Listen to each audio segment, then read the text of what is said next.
I'd like to call the Tuesday, July 15th, 2025 Island City Council meeting to order.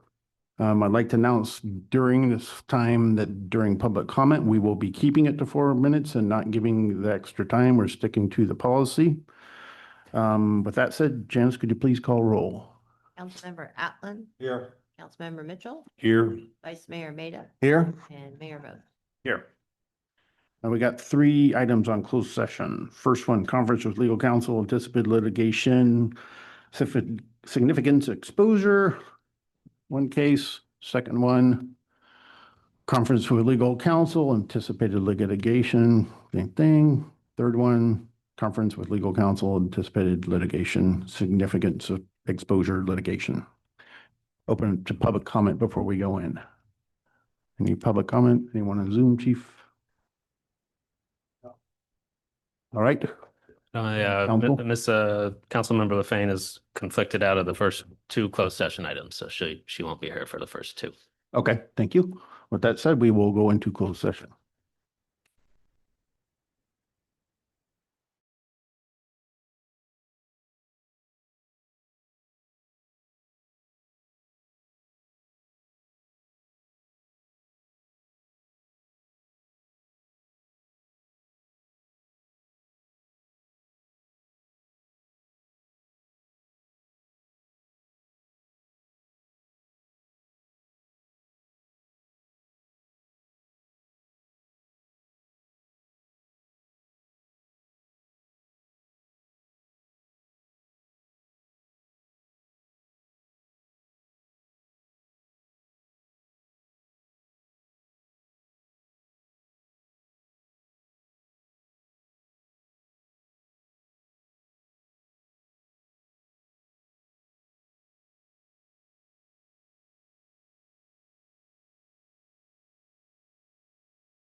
I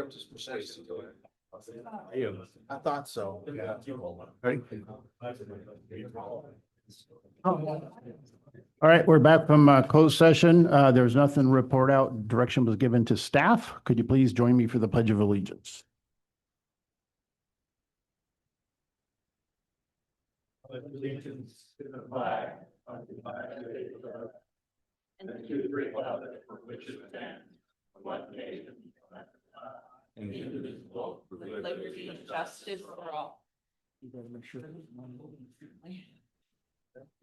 Can I get a approval of the agenda? Move to approve the agenda. We have a second? Second. We have a first and a second. All in favor, say aye. Aye. Ayes have it. We have one presentation tonight. Is Mr. Rooney in the audience? I don't see. I do not see him.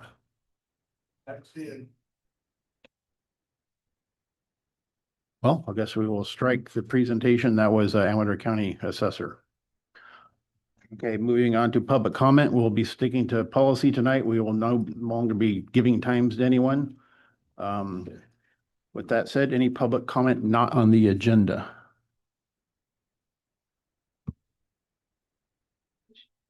Go ahead. Hi, Stacy Mitchell, 384 Eagle Drive. I'm going to be bringing this in on Thursday too. This is my creek. I have been told numerous times that it's going to be looked at. It's going to be maybe taken down. Of the stuff, I keep my yard very much watered because I was raised by a fireman and I don't want it, so I'm using lots of water, which I'm paying for because I don't want to have a problem with my house going up in flames. And somebody said that they were going to go in and like walk the creek. I am directly across from, I live on Eagle Drive, and I'm directly across from the mobile home park.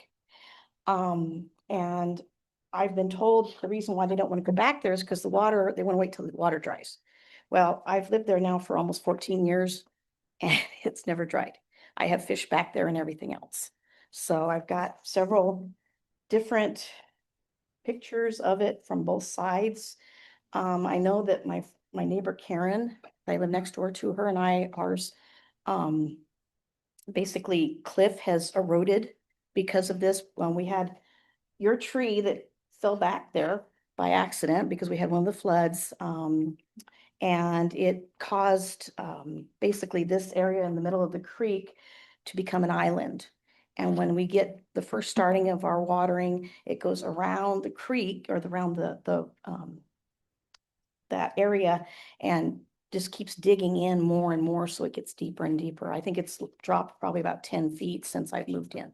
So I just wanted to kind of show you, if you guys want to look at these pictures, I can leave these with you guys and you can look at them. So anyway. Thank you. And I believe there's a creek committee meeting this Thursday. So Yeah, and I- please come to that. Yeah. Thank you. Thank you, Stacy. Good evening, Marcia Edick. Did you know that there have been 16 special city council meetings since January 1st, which was Mr. Rhodes' first meeting as mayor? 9 of them were scheduled on dates other than a regular meeting. There were 2 in February, 1 in March, 2 in April, 2 in June, and 2 in July. Both were last week. I presume everyone is aware that the city attorney attends each meeting. We see him here. And of course, he bills not only for his attendance at those meetings, but travel to and from. I do not bill for travel to and from. Okay, then I stand corrected. He bills for his attendance at the meetings. Can anyone venture to guess what the legal fees might be for our city attorney to attend those 16 special council meetings since January 7th? At the April 1st city council meeting, Mayor Rhodes pulled the attorney invoices under the discussion entitled warrants. His inquiry related to why the legal bills had been so high for the last several months. Last several months equates to the time that he's been mayor, I presume. One of the 7 reasons, or of the 7 reasons that the city attorney provided, 4, relate directly to the mayor. The city attorney responded, and this is from the minutes of the April 1st meeting. We had the transition of the city attorney. We had the closed session policy, the censure policy. Both of those were initiated by the mayor. An ordinance to change the meeting times, also initiated by the mayor. Research to use impact fee funds for purchase of sand filter for wastewater. Public record requests, special meetings, as I've said before, all called by the mayor. And then, of course, we have the golf course lease. While the 4 relate directly to the mayor, the remaining 3 do not relate directly or indirectly to any one particular council member. I'd like to remind everyone of the mayor's grossly inappropriate comments during city council meetings. At the June 3rd meeting, the problem is you people move here and ruin our town is the damn problem. At another point in that same meeting, his words were, "We don't need to listen to rules and regulations."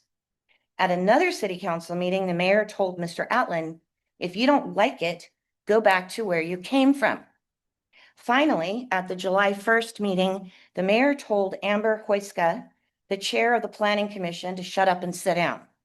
While some may argue that the timing of her comments at the podium were in violation because they didn't occur during an open public session, it's important to remember that there was a single opportunity for her to clear the air on the truth, because it had been represented to city council that the city manager had communicated with the Planning Commission, which did not happen. If she had not come up to the podium You got at that 30 particular seconds. moment, then the city council likely would have voted on an issue with false information. I presume additional censure claims could be on the horizon, and perhaps rightly so.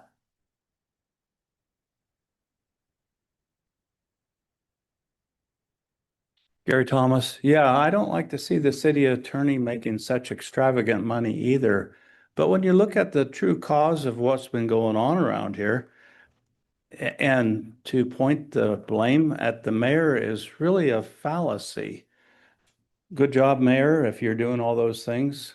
You got my support, but I think if you look at the root cause of what's going on with the golf course issues and the censorship issues and everything like that, is this a subject that you're just going to ignore, or you have to plow through and get to the bottom of the mess? Thank you. Bye. Thank you. Tommy Quinn, downtown liver. I was going to save this for the last thing I was going to talk about. I have a heart monitor thing on. I'm going every 3 years to the heart doctor up in Jackson, and it's a little thing here, and it sticks to your skin. I'm going to spin this, and but it wouldn't stick because it's been hot. You know, you perspire, it won't stick. So they said that I called them up and said, "Well, wipe your skin with alcohol. It'll fix it right up." Okay. Well, the pharmacy doesn't open on Saturday anymore. I'm going to get some alcohol. Well, I looked in my medicine chest. There was a bottle. It said jalapeno. What's the name of the store? What's the name of your store, boss? Come on, you can tell me. It's all right. Jalapeno. Thank you. And the mayor, back then when we were having that horrible disease running around, there's nobody had any hand wipes, took it upon himself to make some alcohol, bottle up, and sell it for very low price. If so many people don't understand why we really like our mayor, it's because he does things for us that go way out of the way of what a regular person would do. And that, not to mention Pond Stacy down there in the park where he took and dug the pond out. And, you know, I just am a little kind of overwhelmed by the amount of just nastiness. So anyhow, there's that one. Second one is the blacktop along the highway going out south. 2 years ago, I said, could you guys repave that because it's terrible. It's just gravel. And I was told that Caltrans would do that the next day. or the next year. And they didn't, and it's really hard to walk on, especially for older people.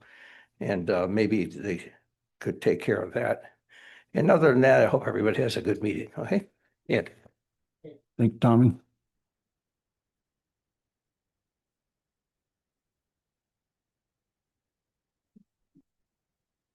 Good evening, Mayor and Council. Dan Epperson, District 2 Supervisor. Just a couple updates. The 88 is supposed to be ground down by now. I'm waiting for an update on that. I'll post that on the Iowa News and Safety once I get a definitive situation there.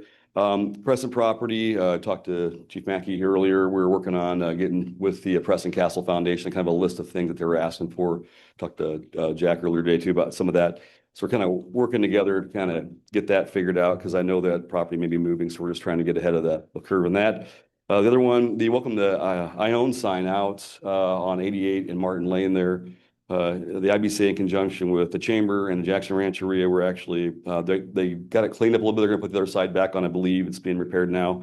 And the bottom of that, we're gonna put a little sign that's just gonna say something to the effect of 2 minutes to gas, ghosts and grub, just to kind of get people to a nice little arrow pointing that way to Ione. So hopefully drive-ins, a little more business there. And then I want to, just on a personal note, I would like to thank the fire department. A couple of my couch kids got in a pretty bad accident on sorry, I get emotional easy.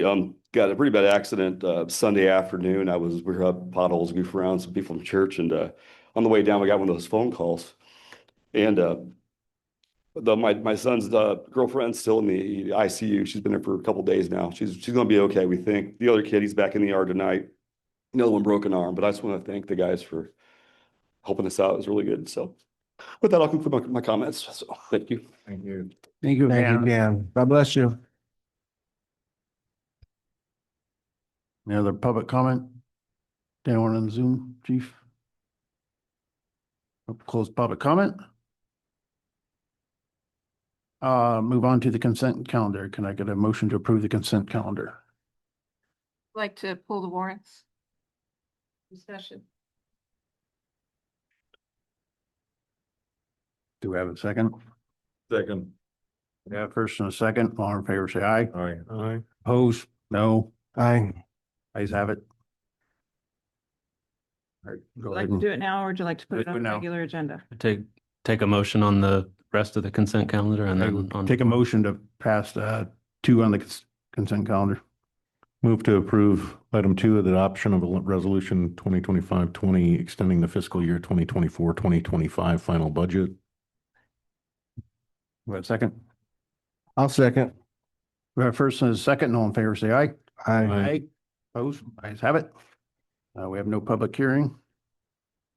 Okay, warrants will be item 1.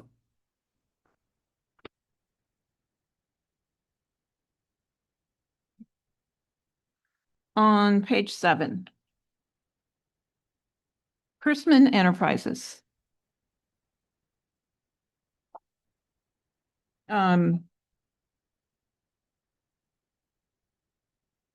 This is, I see that all of these jobs are being broken up into smaller invoices to stay under the $15,000 threshold.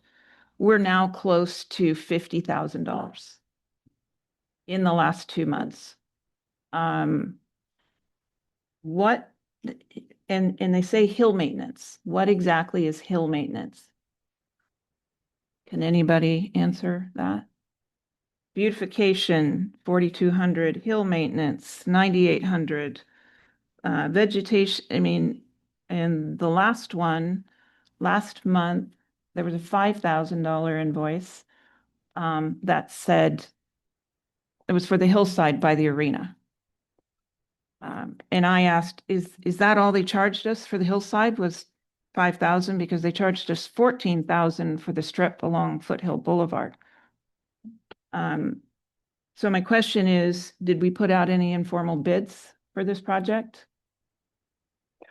No, We didn't. no. I viewed it as an important aspect of fire safety, so I authorized that work be done. Well, We have a it's limited- not under fire safety. You have it under beautification. And ground structure. The other ones, the hillside was not fire safety. You don't take out a 10-acre hill that has 3 active fire hydrants within yards of it, that had a fire break road around it. You don't just go in and take it down to the dirt. So you're saying that we didn't put this out to an informal bid for anybody else to bid on these projects? No, I did not. Okay.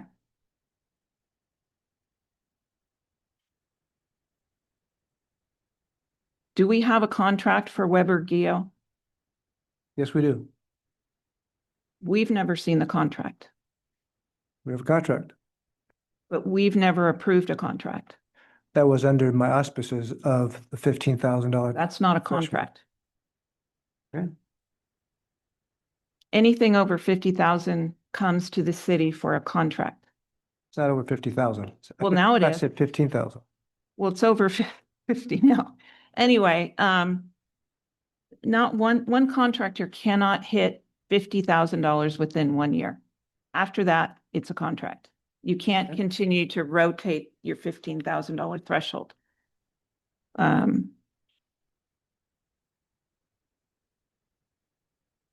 So that's all I have. If we're not going to follow policy. I got a couple of Comment. things on that. So I agree with, so we got Tom Mayo Construction, 18,000, Waterstone, 10,000 for smart cover sewer level alarm system. I don't know what that is. We didn't talk about that. The last thing we approved was a pump for 25. Weber Geo, we've talked about them before. And then you've got Chrisman that we were told that fire department and public works was doing all that work out at Howard Park, and now we got a $22,000 bill. So those we've been complaining for a long time about following policy, getting bids done. We're not trying to make enemies of anybody. It's just there's a reason to have procedures and things. And so I'm just not going to approve the warrants based on that, although if I can pull those 5 things and approve everything else. But and I also want to thank Allison LaFane for pointing out that we're operating without a budget. We finally made the city illegal like 5 minutes ago. So thank you for that. But we just can't keep spending all this money, keep going on and on and on. And then we just see an invoice and then we just approve it. And I'm done with that. So. And I meant to catch the resolution that extended the budget. It says 2020 and 2021. It doesn't say 2024 and 2025. It's true. Well, All right, any And I public, did vote no on that. It wasn't recorded. any public comment on the warrants? On Zoom, chief? Chief, anyone on Zoom? Nope, close public comment. All right, can you get a motion to pass the warrants? Move to approve the warrants. I second. We have a first and a second. All in favor, say aye. Aye. Opposed? No. Ayes have it. Regular agenda item 1 now, adoption resolution 2025-S6 disapproving and censoring certain conduct of city council member Allison LaFane.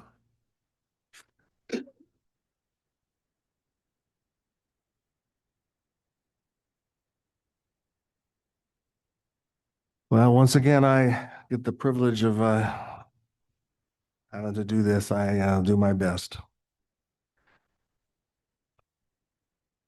First thing I need to do is I need to introduce the agenda item. Stacy did, but I'll go ahead and do it also. Adoption of resolution number 20025-XX disapproving and censoring certain conduct of city council member Allison LaFane. Councilmember LaFane, would you like to make an opening statement? You also have the opportunity to ask questions and call anyone to the podium to speak on your behalf. Well, you've got my objection letter. Yes. I did file an objection. I'll read my part of the objection. Says, please accept this is my 3rd objection of the City of Ione's 2025 censure policy for individual and that's important, individual council members, as well as my second request and objection to the additional documents sent to Mark Miles not provided to me prior to the preliminary hearing. Mr. Miles' report states his findings are based on a review of over 500 documents. During my in-person interview with him, he showed me 3 boxes, which put the amount closer to 2,000. The censure complaint prepared and given to me had 81 pages of supporting document, with the majority of the social media shots from Demi Wright. I was not given an opportunity to review and address the documents that were sent to Mr. Miles for his findings and what he based it upon. My requests for information have gone unanswered regarding the process and procedures in place used since the origination of this 2025 policy. And as such, I then requested a public records request, which I don't need to read. This agenda item is agendized as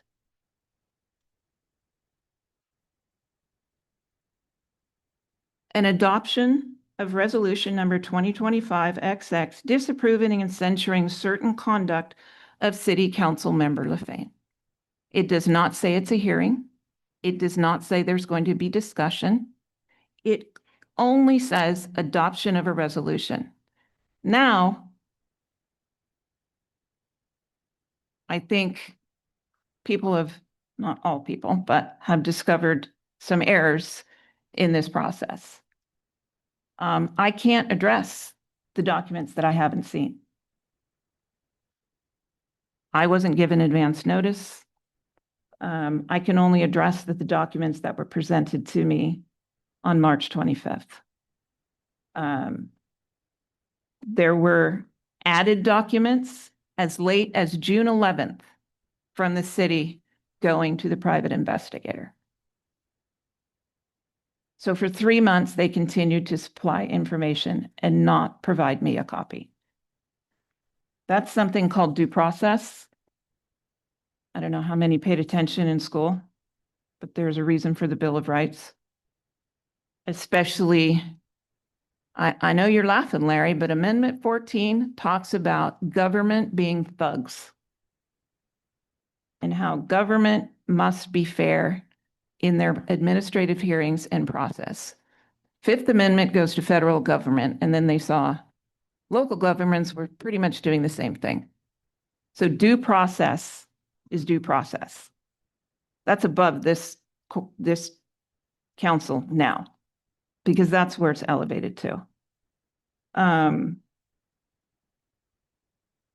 What was interesting is in those thousands of documents, they never provided the last email from Judy Chang in December. They didn't provide all the emails where I am included on every email going to Judy Chang, on every email with Andy, and sometimes George. So if I didn't have authority, why am I on all those emails? And when Judy sent her email, was at the end of December, I said, Judy, I'm no longer the mayor. Please remove me from these emails. And she did. So to say I didn't have approval, I don't know where they got that. Stacy was not present at either one of those meetings. He was on Zoom, and the other one, he was out sick. But they didn't include those emails to the investigator.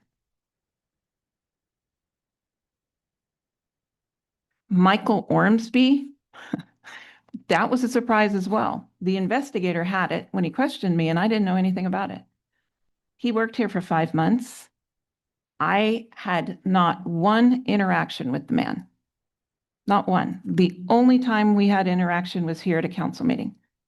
And if I recall, he was the one who was disrespectful. We'll move on to Andy Panasco. What they didn't include were my emails to Andy saying, please stop answering emails that you're just copied on. Nobody asked him a question. Nobody gave him direction. and he would jump in and send a 13-paragraph email that really had nothing of substance. And I would tell him to stop doing it. And then he'd respond again. And I'd say, Andy, stop doing it. And then he would do it again. That's where we started getting into it. It was almost like he wanted to provoke me. They didn't send any of those emails. And there were at least 8 circumstances where I tell him, do not bill the city for these ridiculous emails. So then I asked George for his invoices because I want to see them. And I'm told we can't find them. We can't find the attorney invoices that we're paying. I feel like we're just beating a dead horse here. The last one I'm going to address is, and this was in the investigators' packet. On April 29th, George Lee sent 2 documents and attached them to the back of Justin Granados' complaint as if they were all one. One document had nobody's name on it, and it had no date. The investigator said, well, that's my statement from Zach Finch, who was there that night. But the statement identifies no one. He also sent, I think it's a screenshot or a photocopy of a workbook that Justin apparently does where he puts down what he's done the day prior. It looks like it's probably on something very similar to this. He writes the date. He says, did this, did this, did this. He goes down 2 more spaces, and then it's the next date. He had a date, June 22nd, which was the night that I went out to not to Amber, I'm looking at Amber, sorry, Amanda's house. After she sent a letter to the council members. I reached out to her. I said, has anybody contacted you over this? And it was a heartfelt letter. They ended up in the hospital, her family. They ended up with E. coli. She had sewage backing up in her shower. She had to throw away all her kids' toys because they were just covered. And she'd been dealing with it for 6 years. And the city had never gone to her house. So she sent us a letter, a little threatening. And when I asked her if anybody had come out, I said, I'll stop by on my way home from work. Went home, went to change, fell asleep, woke up, texted her, said, has anybody reached out? She said, nobody's reached out, but Zach Finch will be here in a little bit. That was at 6:45. So I said, I'll be there in 15 minutes. I got there. There were 2 crews there, plumbing crews. It was dark. Everybody was circled around in between 2 trucks. The homeowner's house is right there against the sidewalk, street light over.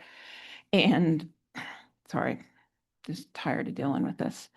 And Zach was there, a couple steps behind one of the crew members. It was 7 o'clock, pretty much on the nose. Justin arrived shortly after that. The conversation was the plumbers who had been working on this line for 6 years were explaining it to everybody. None of us had been there before.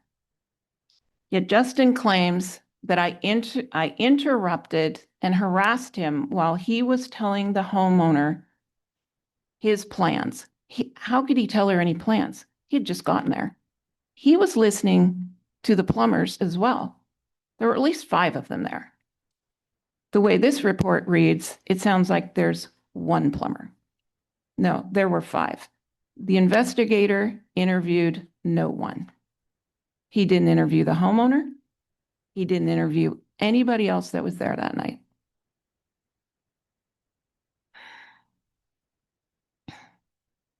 So it also says that Justin made a note on his sheet about being harassed by me. Clearly, the note was written later because he had to squeeze it in the 2 blank lines and go outside the margins to write it in. And then he said he got there at 8:20. Plumbers were gone at 8:20. And that's verifiable because they invoiced the homeowners. Justin did not get there at 8:20. At 8:20 is when he asked me if he could talk to me about some things. And we stayed there for almost an hour talking. So this report, and Jack, he also said that I threw you under the bus for a PRA. I didn't. I mean, the errors in his report are notable if you know what's going on. And the fact that he spent, 4 months, and his responses are based on no facts. I'd like someone to produce one email where I'm emailing staff directly, just one, because they can't do it. I never emailed staff directly. Amy Gedney trained me on that real quick. But I do remember in June or July, all of a sudden on one day, I was getting bombarded with emails from staff concerning Wildan. And I sent them back and I sent it over to Andy and I said, Andy, could you please, I thought maybe George just doesn't know, he's new. I said, can you please explain to George, staff should not be emailing council members. He said he talked to George about it. They kept going. Then I got an email from Selena Mitchell complaining about her job. I said, you've got to go to your supervisor. You can't, we don't get involved in that. Go to your supervisor. I forwarded it to Andy. Please take care of this. The 2 people that wrote these, I don't think he interviewed Jody Steinig. Mr. Miles is on Zoom if you. Well, that's great because my Zoom meetings with him were also recorded because I record all of my Zoom meetings. But given this report and for him to say that I didn't have authority, I mean, there are statements in here that I did not make. And I would challenge him to bring them out. But the fact that this is a hearing that was not agendized, this was not on the agenda. I had no idea that this was going to happen tonight. I thought we were going to come in. They were going to say, well, we're here to approve the resolution. So I object to this right here too. Because you know where it's at now.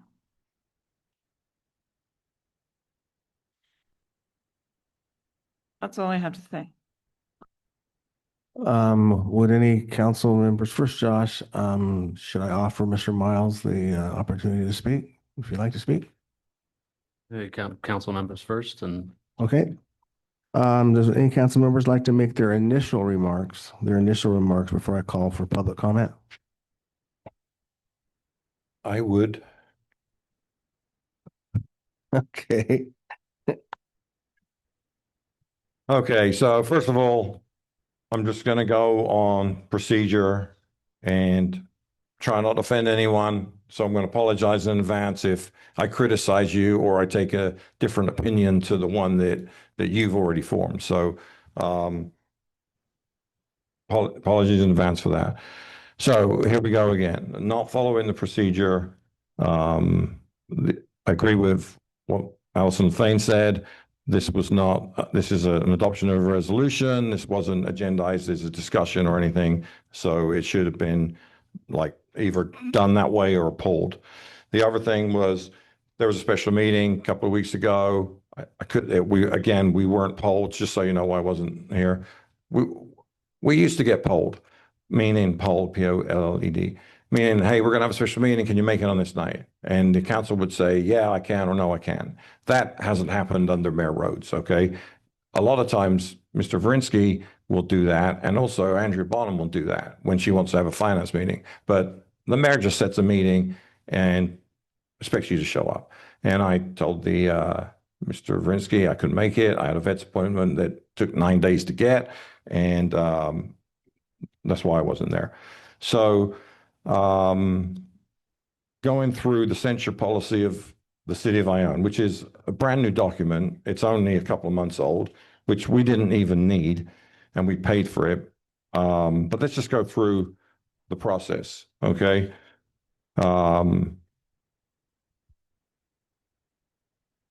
It says in here, the council may initiate an investigation by a neutral investigator. And the investigator we got was a personal friend and a colleague of one of the accusers. So that, first of all, he's not an investigator, he was an attorney. Second of all, he was known to Andy Panasco, and we did object to that on the night he was hired because there were other people that applied to be the investigator, and you would have thought that a smart move would be, hey, let's just avoid any appearance of conflict. Let's just go with the other person. That didn't happen. So we did not get an independent investigator. It also says the council's discussion will generally be limited to the complaint, and Stacy's complaint was very brief. It was only a few documents. And this whole thing got into what I later called the Robert Mueller report of Ione. It just went crazy. But here's the big one, because four of the complaints of this, there's 7 findings, right? All right, I'm going to read this to you. This is from the brand new city censure documents. Brand new, just came out. Did I say that already?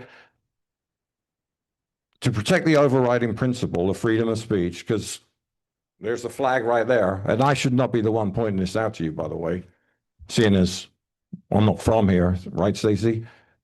So, to protect the overriding principle of freedom of speech, the council will not impose censure for the exercise of First Amendment rights, no matter how distasteful the expression was to the council and the city. So basically, it's saying that, yeah, they're going to respect First Amendment rights.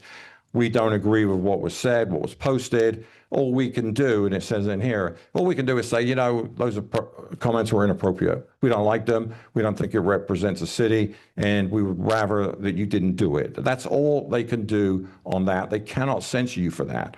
But Mayor Rhodes decided to censure Allison LeFain anyway. Here's another one.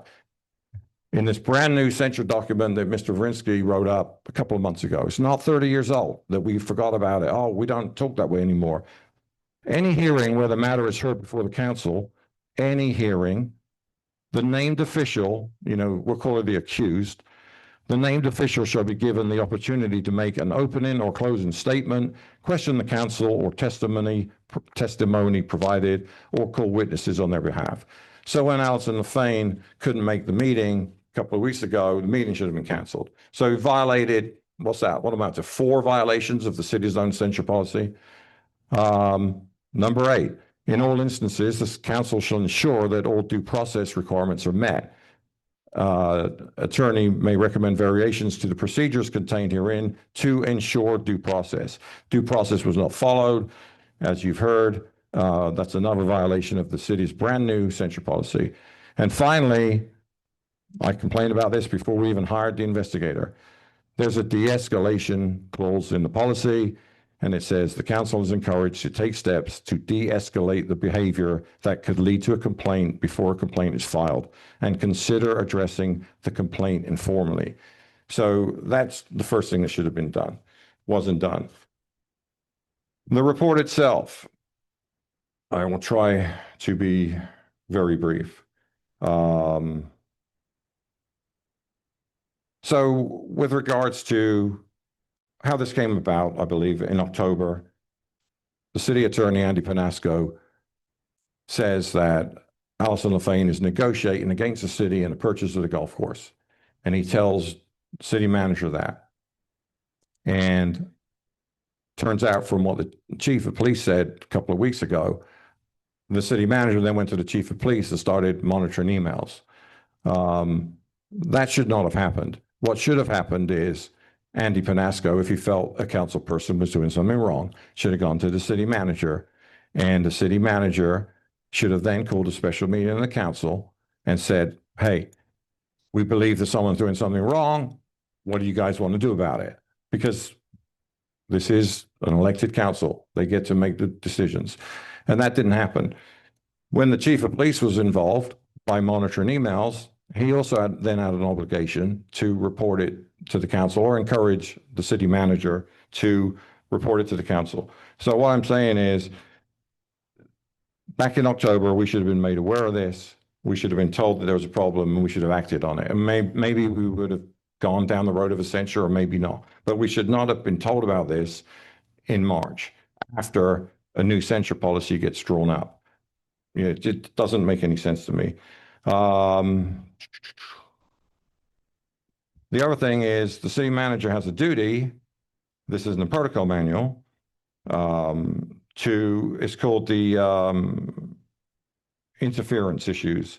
So basically, if a council member is interfering with administration, the city manager has been granted the right by the council to go and talk to that person and say, hey, you need to knock it off, or you can't do that, or whatever. And if the person continues to do that, then he goes to the council and he says, I went and spoke to that person, but they're continuing their bad behavior. What do you guys want to do about it? That wasn't done either. I know that Andy Panasco was complaining about running out the bill. Well, Andy Panasco at any time could have just disengaged. Okay. At any time, he should have gone to the city manager and he should have said, hey, I've got a council member here that continues to email me and I'm not going to answer those emails unless I bill you. What do you want me to do? And that didn't happen. That should have happened. Getting into the findings, I'll be quick. There wasn't any negotiation against the golf course. I met with the investigator. He's on the Zoom. There's no instance where she negotiated against the purchase of the golf course. And by that time, the city wasn't interested in purchasing the golf course in any case. They had decided they didn't have enough money. They were going to go in a different direction. Andy Panasco is not an independent, non-hostile witness. He should have definitely, for sure, not recommended the investigator that did the investigation. I'm trying not to repeat myself. Let's get to this. Another big thing was, the employees, that they were all emailed and bullied and told they were doing bad jobs and everything else. And I've never seen any of that. Now, I've been critical of employees, especially the finance department. I've been critical of them not following policy. I was critical tonight about George, right? I think that we should follow policy. And I've been critical about that. And I'm not saying you're not doing your job. I'm not saying you're corrupt. I'm just saying I would rather that you followed policy. I think it's better for everybody. And that's the only type of conversations that that I've seen. The letters from Justin, who I really think is a great wastewater operator. I think that Justin Granados was coerced, and I've said that before. I think he was coerced into making a statement, and I'll explain why. Basically, there's a harassment policy in the city of Ione, and the harassment policy says that you have to report that immediately. If you're harassed, you have to tell the city manager or HR, which is Josh, you have to tell them immediately, I've been harassed. But it says at the very outset, no later than 30 days. So if you were harassed, then you need to report it right away or within 30 days. So when you come in a couple of months later, that should have been rejected. Another reason it should have been rejected is because Justin is not a city employee. He's a city contractor. So he doesn't come under the auspices of the city employment. And also, council members are not employees either. So I don't think you can hold them to the employee standards that are in the book. Jody Steineck, she wrote a letter as well. And basically, I read her letter. It was put in as evidence. And she's complaining about the council drama, which valid complaint there.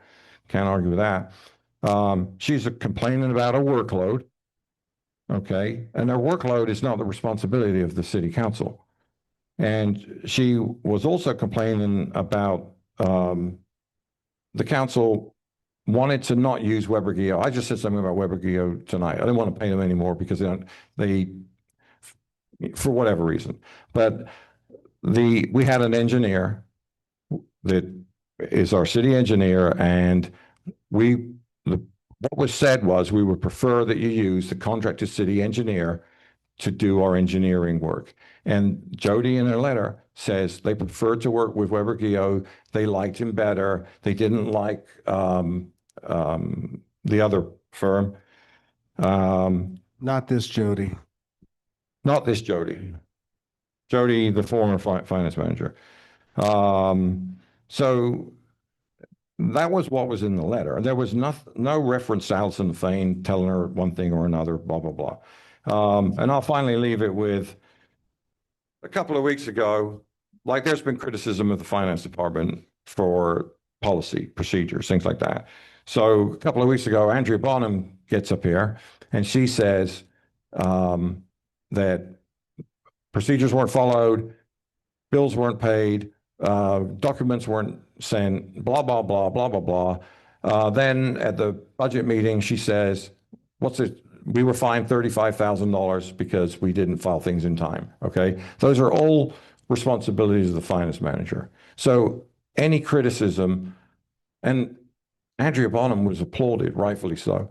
She was applauded for telling everybody what was going on. But when a council member says the same thing, we're the bad guys, we're naysayers or whatever we are. So it's our job for oversight, follow policy.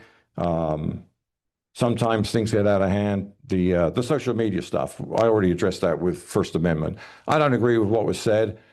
There was two people going back and forth. One of them was a parks commissioner, shouldn't have done it. But anyway, it's First Amendment stuff. I mean, you can call me names, that's fine. It's First Amendment. So, but you just can't get censured for it. I think this whole thing has been a waste of city money. I bet it's cost 50 grand minimum. And we didn't follow our own censure policy, and we're still not following it tonight. So I would hope that the council just drops this and we move on. We've got other things to do, more important things to do. And that's about it. I do have something to say now, unfortunately, but I do have a closing statement when this is over, but I'd like to go to number 2 on this report. And I'm a little bit over hearing about how Councilmember LaFane had approval to make contact and send emails. You weren't even here. I'm reading the report. I know, I'm not going to engage you, Allison. I'm in charge right now. Mr. LaFane? Charge? Yes. You weren't here on council, Jody, He's speaking. at all. I'm going to speak, and I'm not going to be spoken to. Whether or not it is likely, this is in the report, this is not my words, that Allison LaFane contacted and negotiated with the third party without the council's authorization. Let me give you the background. This was not read the other night. Part of it wasn't. The petition alleges that LaFane was contacting and negotiating with third party without council's authorization. This is Councilmember LaFane's response. This is not my response. This is Councilmember LaFane's response to our investigator. LaFane acknowledged. No, I did not. I mean, LaFane acknowledged. play that back. He's speaking. Censure me for it, Jody. I'm not, One at a time. let's have some respect here in this meeting, please. You got your chance to speak. I'm speaking. Finish up then. We'll follow the guideline that our attorney gave us to the T. That's what we will do. LaFane acknowledged, this report says, that she was emailing and responding emails from Judy Chang between September 28th and October 10th. LaFane acknowledged that the council had not authorized the emails or the responses. She stated in her comments at the city council meeting on March 25th, 2025, that the council met on October 15th, 2024, and gave her directions to draft correspondence to Mr. Hahn with an accompanying LOI, and that the correspondence was sent out via email on October 17th. This was the one and only correspondence that the council at the time authorized Councilmember LaFane to do. LaFane reiterated her words in her interview that the council authorized her to send a letter to Hahn stating, they certainly didn't say, Allison, reach out and email him. An email exchange with LaFane and the city clerk on October 18th substantiates the timing for council's action, indicating that the authorization was given at the October 15th, 2024 meeting, and the letter was sent, Exhibit 11, on October 17th. LaFane referring to the email sent in her interview, I did it because it was so contentious. And there was a pending closure. I did it because it was so contentious. There's no authorization there. Because there was a pending closure of the golf course and Andy was blocking all of my closed session meeting attempts. And so, yeah, I reached out and said, I'm going to take care of this to sort of stop things from moving forward. That was my intent, stop the closure of the golf course, sort of maybe settle Mr. Hahn down. And so I'm feeling, yeah, a sort of a mediator type person. Probably took, I'm reading this verbatim. Why don't you read it as a, I'm not, Come on, please. would you ask your protege to be quiet? Protege, but I'm asking everybody to respect the process and speak in their turn and stop interrupting. So I'm going to start over on this last sentence that I am reading verbatim. And so I am feeling a sort of mediator type person. I probably took it too far and shared my opinions. I just want to state that for the record, because I'm tired of this perception that Councilmember LaFane had permission to negotiate or send as she wants to the Hahn Foundation. And it's sort of suspicious that a lot of these emails, you know, when we represent the city, you know, there's a little thing at the bottom, it's called CC, carbon copy, Manager Lee, whoever, attorney. I don't see any carbon copies on those emails. They were her emails and her emails only. And I'll stop at that and I'll do my closing statement. Mr. Mitchell, would you like to say something? Right at this moment, it's time for the council to speak. I have read through the investigation pieces numerous times, the allegations, the findings. The biggest piece for me, and there's certain pieces that I just, I guess I shouldn't say I wouldn't address, but certainly social media comes to mind. But we don't have a policy on that, do we? And I understand freedom of speech. I happen to have a day job that's kind of revolves around that. You don't always like what you hear.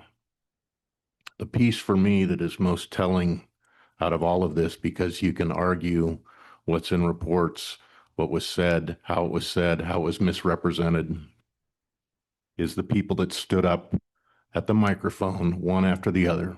And when I have a department head after department head and contractors that are key to running this city that say I'm working, and they didn't say hostile work environment, but one after the other say we've got an issue with what is going on and how we're being contacted. That to me speaks volumes as to a serious problem. And my oath to the city was to take care of the citizens of Ione, not the ones I like and not the ones I don't like, but all the citizens. And if I turn my back on someone that is creating a hostile work environment, or in my opinion, and that is my opinion, then I am at fault if I do not take steps to make sure that stops. And so that's the way I will vote tonight later.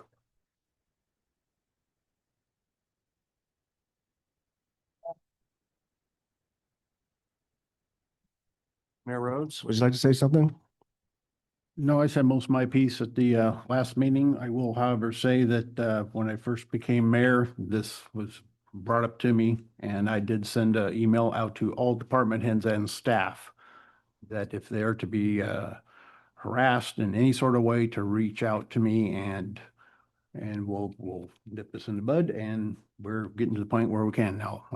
I got many complaints, and they stood up and said their piece, and I'd like to hear any of them again if they would like to, and I'd also like to hear from the investigator. Okay, that was my next question. Mr. Miles, would you like to weigh in on this conversation? We appreciate you for joining us tonight. Thank you.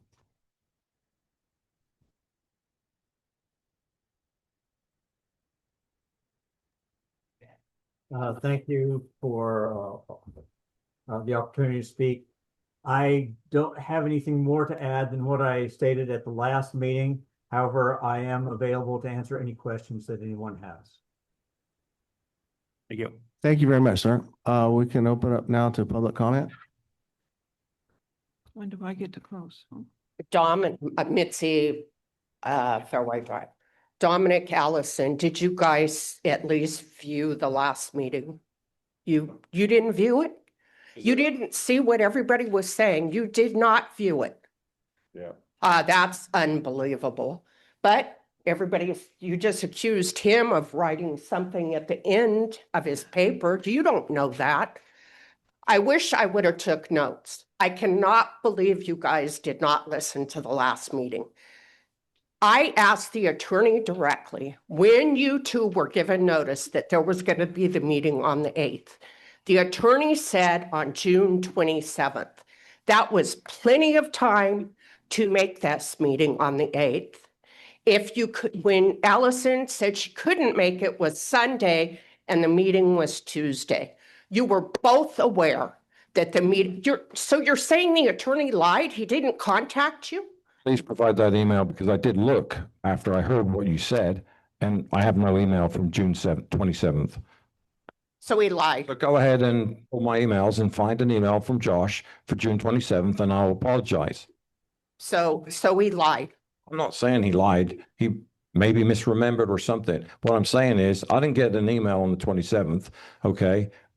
Go ahead and pull it. If it's there, I'm going to apologize for not And I making the just meeting. can't believe you. Well, you just said you didn't hear the meeting, but you heard me talk at the last meeting about the 27th. And you just said you didn't. I heard, sorry to interrupt you, and then I'll stop. I heard that someone said that we were notified on the 27th. That's what I heard. And I looked from someone that was at the meeting.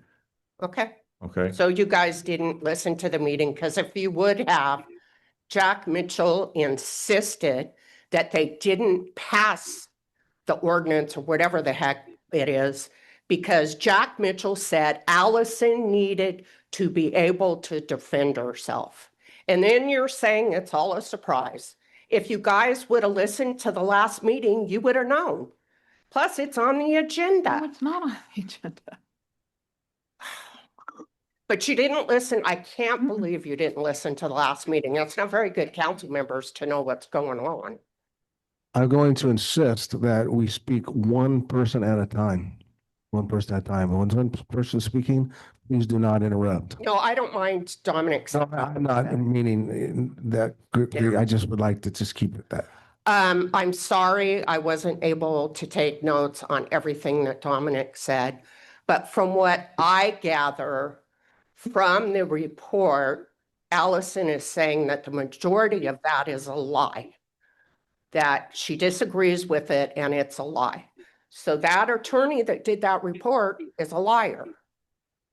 So thank you. Thank you. More public comment, please. Justin Granados, the one that submitted the email.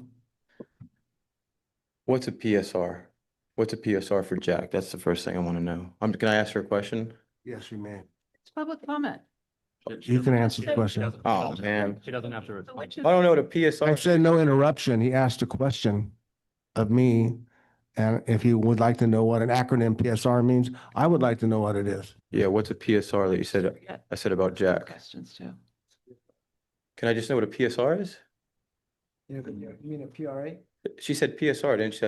I threw Jack under the bus for a PSR. PRA. PRA is. Okay, what's a request? public request? Public Records Act. Of what?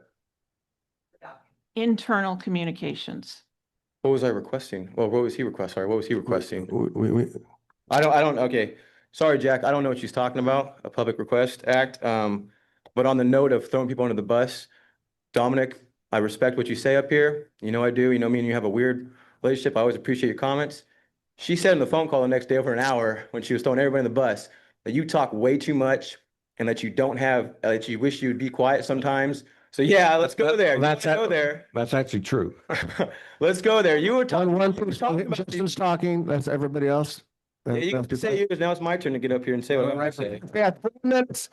He has 4 minutes to speak, the council member, Point of without interruption. She said, who's in here? Where's our finance head? Once it comes back to you. Okay, great. Andrea's overpaid. Dominic talks too much. She talked about, of course, she talked about Stacy. You know, I get on the phone and, okay, okay.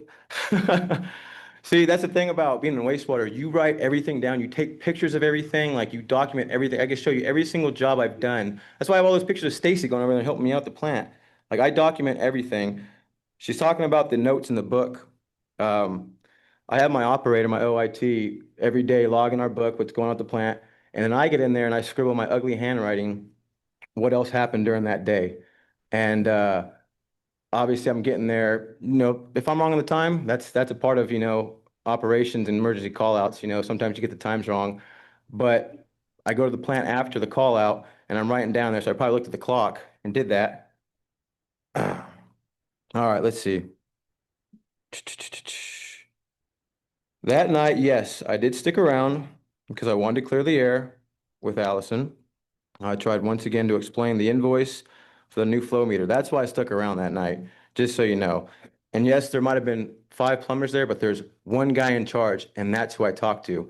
And as I'm talking to that guy, the 415 Shakely homeowner, her dad was there. I didn't know it was her dad, but he was very concerned about the situation. So he was asking me questions.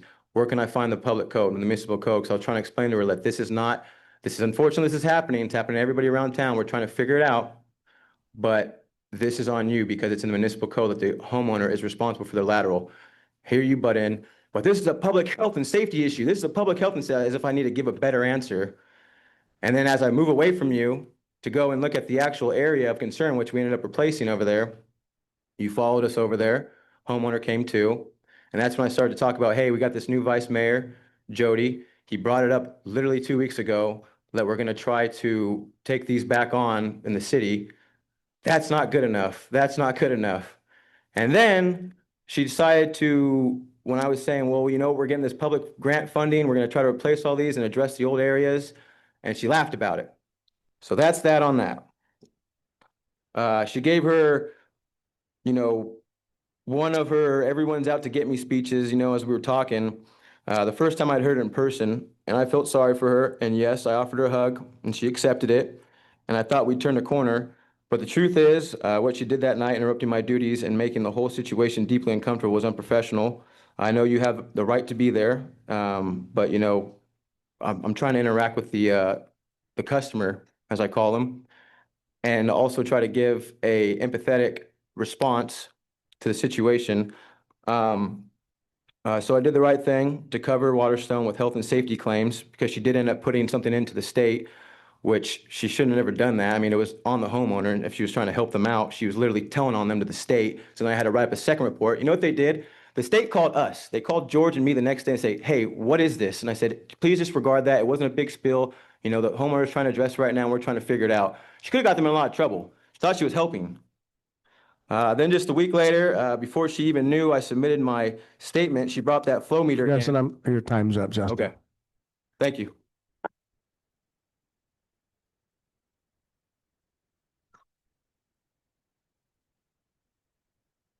Good evening again. There are really too many questions and concerns that I have with regard to this investigation report, so I'm going to have to just pick and choose some of the hot ones. Having been an investigator for 25 years, I think, and having written thousands of reports, you know, certain things pop out at me.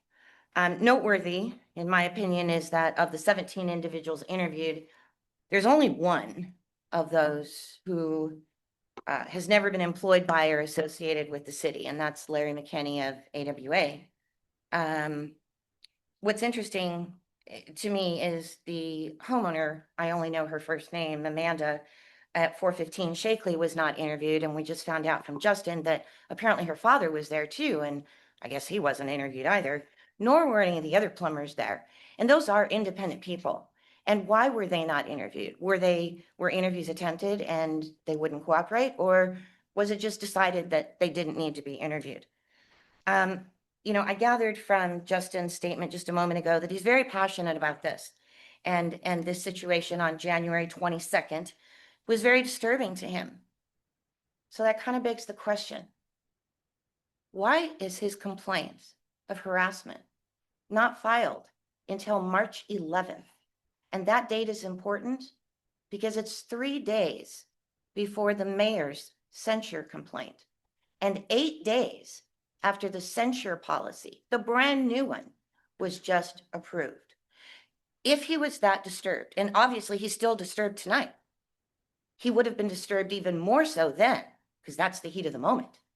And yet he didn't file a harassment complaint then. He waited 6 weeks. And coincidentally, although likely not, it was 3 days before the censure complaint or allegations were filed. So I wrote up this timeline and I realized we only have 4 minutes and we don't get an allocation from someone else. So I'm going to try to go through these as quickly as I can. December 17th, Mr. Rhodes was elected as mayor for the upcoming term. January 7th, that was Mr. Rhodes' first council meeting as mayor. February 18th, the agenda item, an adoption of a censure policy. And after discussion, it was decided to give direction to the city attorney to bring back, and I'm going to quote, a strong censure policy. The minutes actually reflect that particular phrase. March 4th, next meeting, the censure policy had been drafted and it was attached to the agenda. The minutes note a first and a second to approve it, but it doesn't say who voted for what, how many ayes there were and how many noes there were, but obviously we know that it passed. March 14th, the date of the mayor's written censure allegations, which was 10 days to the day after the censure policy had been adopted. March 25th, we have the preliminary hearing. I believe it was also this meeting where the city council voted to hire an investigator, which we later come to find out is not really an investigator we're hiring at all. It's an attorney at $350 or so per hour. I can't verify that though, because the minutes haven't been finalized. April 15th. At this meeting, 3 proposals were provided to the city council, and it was Mr. Miles who was approved. You have at 25 this cost of $15,000. July 8th. The city council meeting was scheduled for this date in spite of the fact that both Ms. LaFane and Mr. Atlan had advised in advance that they were not available. And the censure policy clearly indicates that Ms. LaFane has the right to attend any and all hearings. That meeting should not have gone forward. And by the way, that was a special meeting that was called. Since we were having a meeting 5 days later, why could it have not waited for the regular meeting?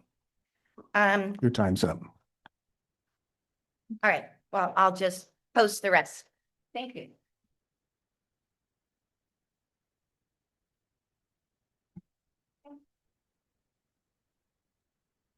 Okay. When I was going to talk, I wanted to think what the main thing I wanted to say about this censure and about Allison and about how I feel as a community member and the city council as a whole that I've witnessed over the years. So why did this censure need to happen?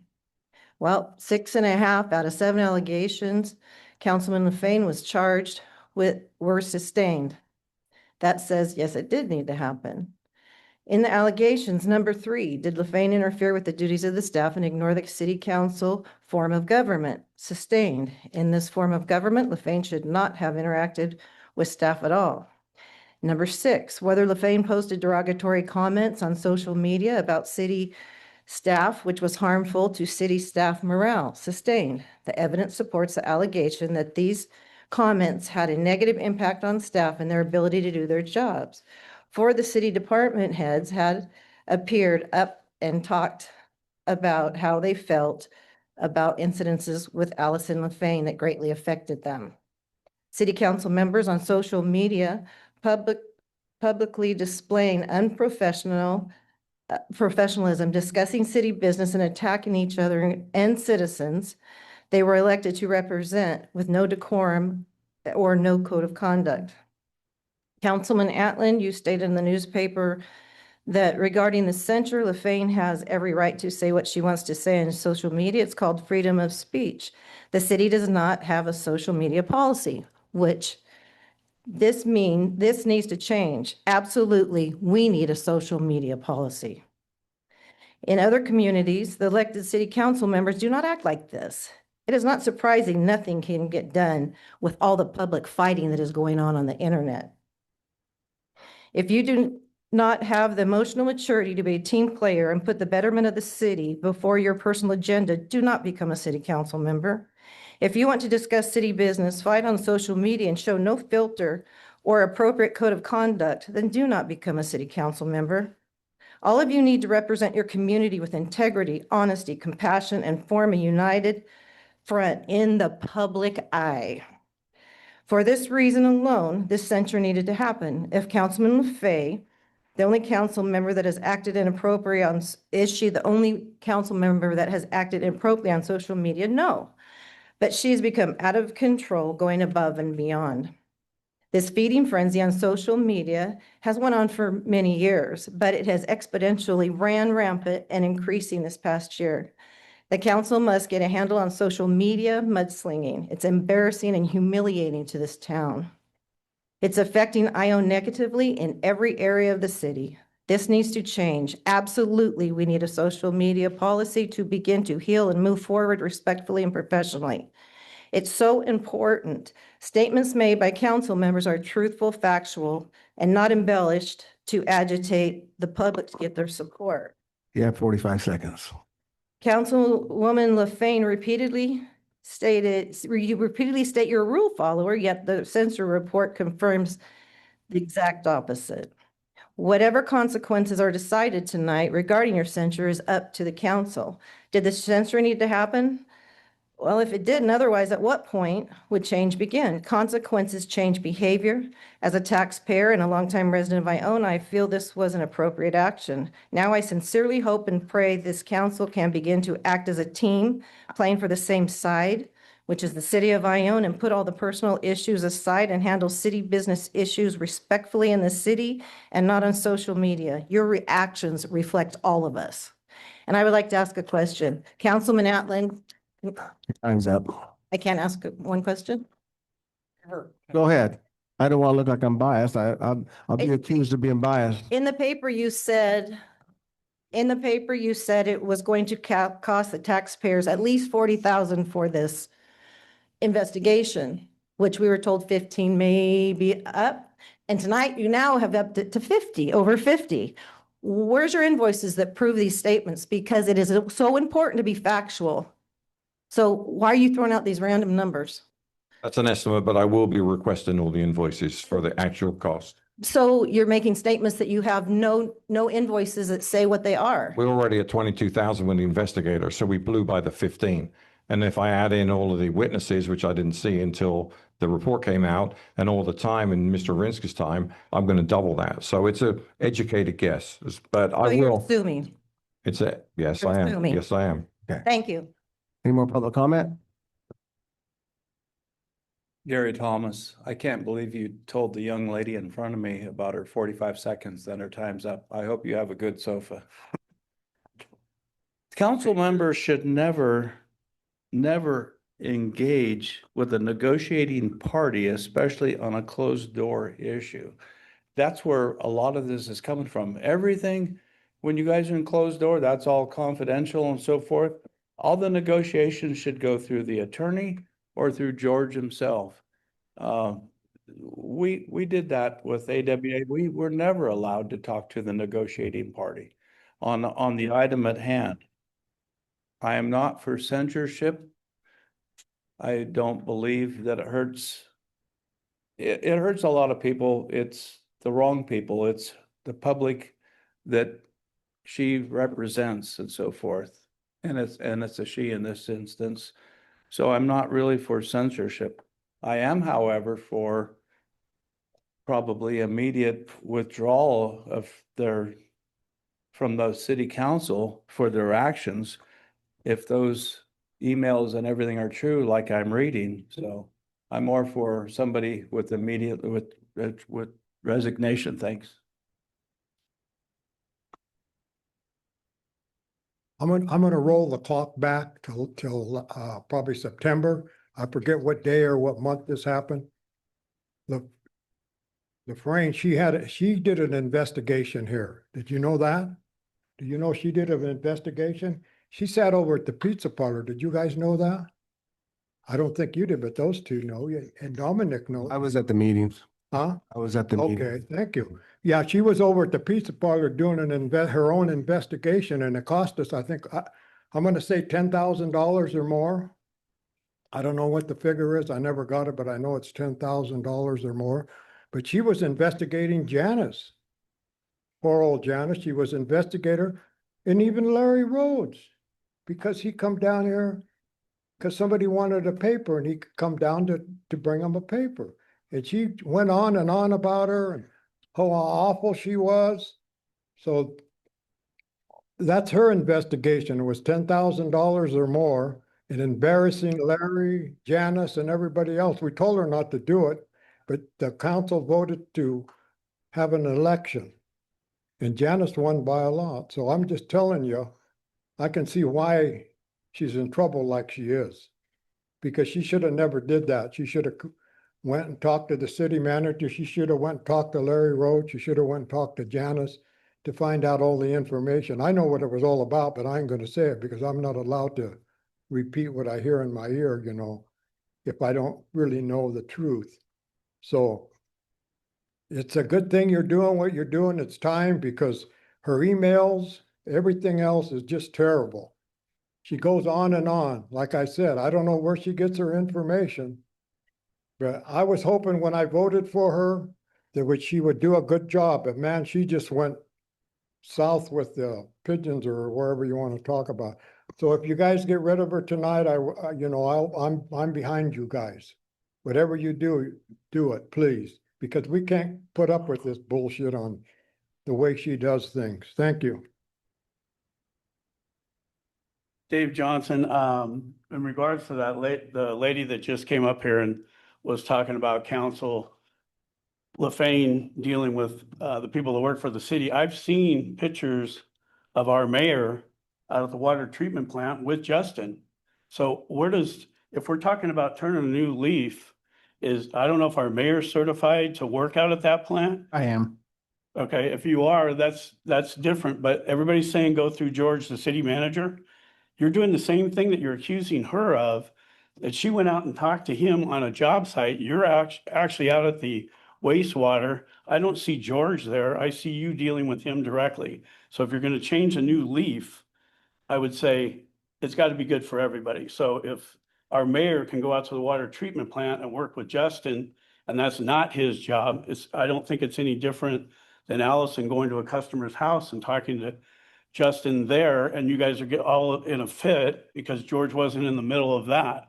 So you guys all have to look equal in this status. You can't just have the mayor doing one thing and Allison gets in trouble for doing another. And as far as I can see, 4 of those allegations were exactly what Dominic was saying. Those are freedom of speech. I don't know how you go after somebody for freedom of speech. You're going right after their First Amendment. So if you don't have a policy, I think you have to throw those first 4 out the window. So that's just my 2 cents, but I think it's still going on today. We're talking about Allison now, but we just saw a picture of Stacy out at the plant with Justin, and Justin said at the last meeting that he was able to go home and have dinner with his wife because Stacy covered him at the plant. That's not Stacy's job. That would go on the city manager, and somebody from the city should be out there, right? That's what I see. Josh, Asked. I'll ask you, man. As far as my son helping Justin, he's a volunteer too. I mean, he goes down there and wires stuff. You be paying for an electrician. You're worried about $40,000. Call an electrician, see what they charge an hour. Huh? Just do it. He's also wiring, is he? Oh, nothing wrong with being a volunteer. There ain't a damn thing wrong with it. And he works for the city. He's a city employee. He gets paid. And I got in trouble for being a city employee, and you said Justin wasn't a city employee.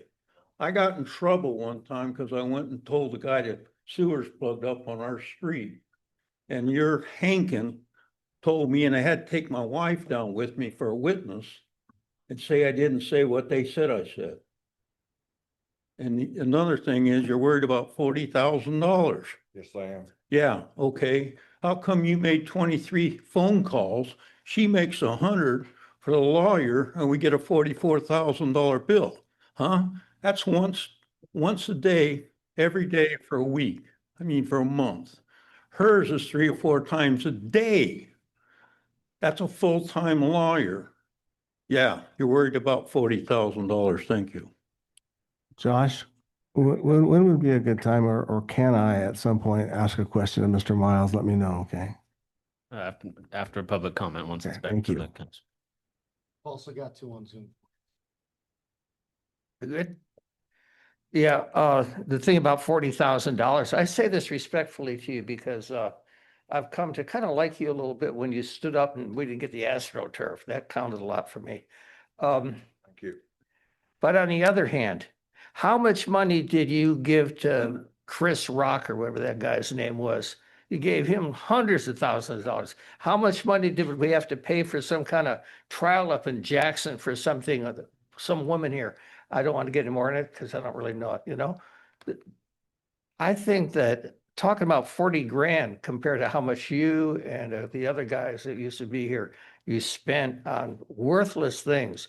And I would ask you respectfully to maybe ratchet down your comments, public comments. Sure, there's freedom of speech, but you have a way of kind of twisting things that makes it kind of unpleasant. And you too, Allison, I really want to like you. I voted for you. I was really hoping, you know, you got hosed out there with your horses and I just felt so bad, but you got to be sweeter. This is a small town. These are small town people and nobody's out to get anybody.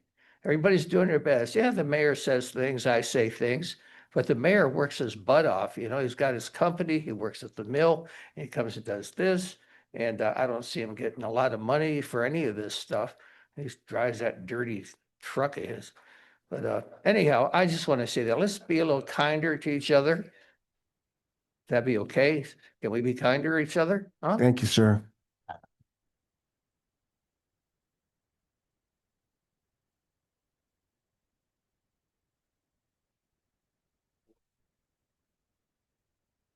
Dave Livingstone. I've been coming to these meetings for 5 or 6 years now. And I keep hoping that I would find peace in this room. I don't think that's possible. There are people in here that don't want peace. Apparently, they have too much hate in their heart. Just a couple of points. Mr. Allen made a list of things that I thought were appropriate, but one thing he said that I thought was very important, and that was the people in this room, the council members, should really try to set their personal problems aside and talk. Without lawyers, just talk and work it out. That would help the community more than anything. I just wanted to say that's what good leaders do. They pull the crowd aside, they get the leaders together, and they talk and work it out. I've heard a couple things on social media today, and we've heard this the last few months. In my view, social media is nothing more than free speech. But you can't, I don't think, regulate people's social media. That's a personal choice with people. I'm a 76-year-old guy. I have never had a Facebook account or any social media account my entire life. And the reason is I watch some friends, business people and government people destroy themselves. They destroyed their marriages and they destroyed their businesses because of something called gossip and rumors. And Mr. Preacher, you're here tonight. I think you know a little thing about that. So those are my points, is that it's really time for people to come together and forget all this stuff. Why do we need to be paying lawyers $50,000 because you guys can't talk? I don't get it. Thank you. Thank you, Mr. Livingston. Any more public comment? I guess we'll go ahead and close. Wait, you got someone. Oh, I'm sorry, Chief, you said Zoom. I apologize. Go ahead, Diane. Hi, this is Diane Ratton. I have a question that I will ask one of the council members to address to the investigator. I don't believe he will be responding to public comment.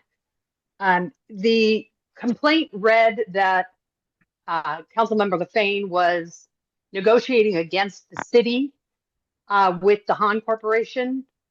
And the definition of negotiate that the investigator used was not the same as the complaint indicates. It clearly said that she was negotiating against the city, but in his definition, he used a very broad-based definition of negotiate.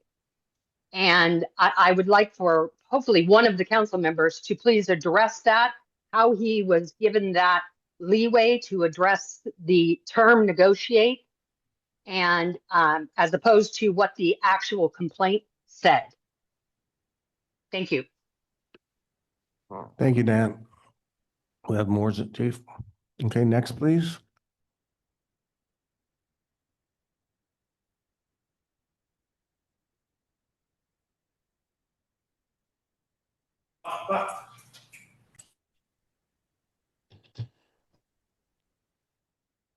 Are you there?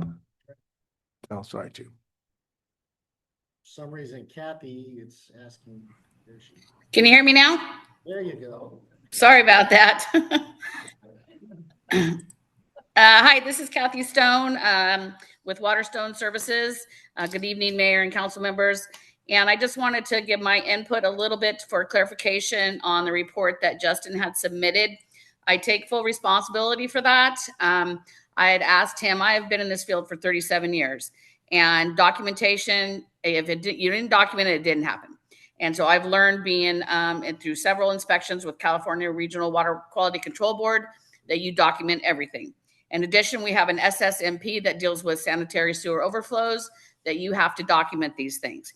We provide quarterly reports to the regional board.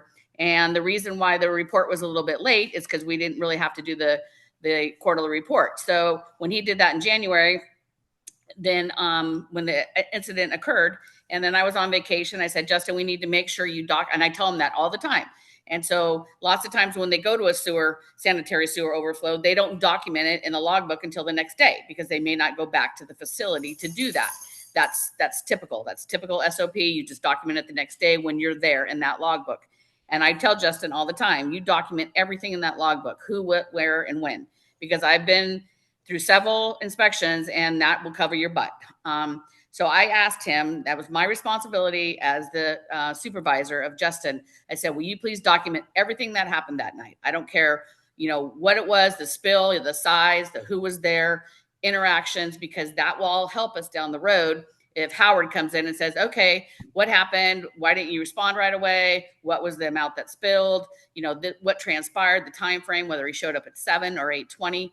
Those are things that I asked him to do. So that is, the lady was referring to, why was it January and he didn't do it until March? I asked him to do that. And so he did what I asked him to do. And that's typical. Sometimes when it comes to quarterly reports, you don't do the narratives until you actually put in the report. So I just wanted everyone to know that due to our SOPs and protocol, I had asked him to prepare that documentation. Thank you, Kathy. Yes. Anyone else, Chief? We're good. Close public comment. Is it okay if I ask Mr. Miles a couple questions? I would turn it to Councilmember LaFane to ask questions or, Well, I didn't say that here, so I was. we got a little off track, but before, I would turn it to her for. Okay, I would turn it to Councilmember LaFane. Councilmember LaFane, Council again. it's your microphone. Is Kathy still on Zoom? I just have one question.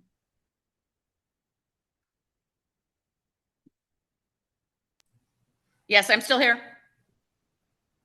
Kathy, when did you report this incident to the city? Actually via verbal or documentation? Well, since it's an official harassment claim, I would expect it to be documented. Well, it was part of this SSMP. It was part of the spill, the response time, that kind of thing. So I asked Justin to just detail exactly what happened that evening, you know, whether it be in that it had the harassment in there, the amount of sewer that was spilled, who showed up, that kind of thing. I just said, do an inclusive report of what transpired that night. Yeah, I didn't see a report. And all I saw. Well, it was an email. It was an email. I said, just document it and send it to me, which he did. And I said, let me know exactly what happened. Oh, so you have that email then? Yes, correct. Of the harassment? I have an email of what transpired that night, which includes him showing up, what transpired, what happened that whole evening. Yes, I do have that. And it's the same email that Miles has, I believe. That email is dated March 11th. Correct. That's what I just said. Okay, so my question was, when did you reach out to the city manager that your employee had been harassed? I'd have to go back and look at my documentation, but it was basically via that email. Okay, so on March 11th. Yes. Okay, thank you. Mm-hmm. There's a big difference between 7 o'clock and 8:20. I don't think Justin's going to come up here and let me ask him questions, but I can tell you this. After the very next day, I had a conversation with Dominic. I said, Justin really wants you to call him. He thinks you're mad at him. And Dominic and I talked about it. And Dominic, I said, you know what? Justin's kind of a good guy. I pegged him wrong. And I also told Diane Rutten that. So, one thing that Justin said was that I filed a report the next day over the spill. Those were your words, right? And you had to talk to George about it.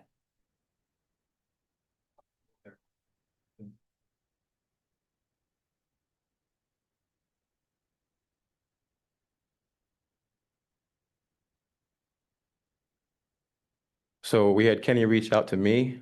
He said he'd already talked to George and wanted clarification on the report that you had submitted to the state.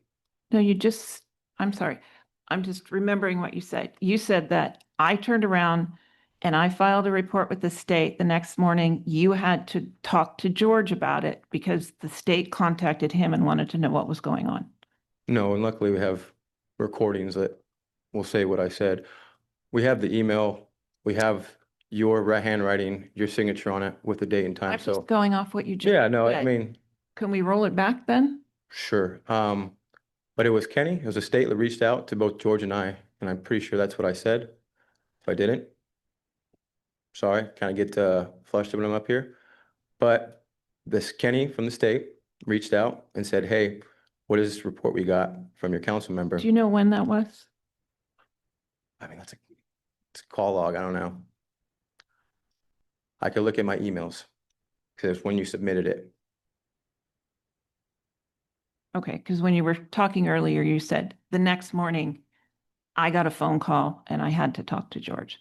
Anyway, so I'm going to address that quickly. I was in constant contact with the city manager and Josh over that spill. Constant. Back and forth. Pictures were flying around. I stayed in contact with the homeowner. I think after a week had passed, I texted her and I said, "Has anybody come out?" She said, "Nope, I haven't heard from anybody." I said, "How's it going out there?" And she said, "Oh, we're okay right now," because it was raining a lot. Couple more days gone by. I reached out. "Anybody come?" "Nope, nobody's come out." Then 10 days later, she sends me a text of pictures. And it had been raining and the sewage was again in her bathroom, up on her sidewalk, and she was upset. And she said to me, "People in the neighborhood have filed a complaint." I didn't go out there, but I said, "I'm going to file one too." To at least maybe get them out there. So I called a hotline. I called an inquiry line. I did not say I was representing the city of Bayonne. It's got my personal cell phone on there. I said, "I am on city council, but I'm out here with the homeowner." That's all I said. It was an inquiry. The guy said, "I'm just here. Mitzi, do you need something?" No. So I just, We have, Mitzi, yeah. Wait. I spoke to this kid on the phone. I said, "What is your role?" He said, "I just take the information in." He asked me some questions. I said, "No, yes, I don't know how far it is. Yes, it was up here." And that was it. That was the only thing. So if he wrote an incident report, George, he wrote an incident report. I would challenge you to prove that I sent harassing emails to staff. And I would like to see, and I don't know what you've given the investigator.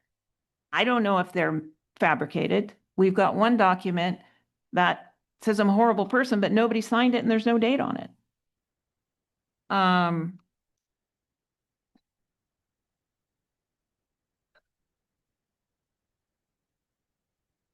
In my investigation at the pizza factory, I met with Russ Parker because he was running for Board of Supervisors and he hounded me, sorry, Russ, to meet with them.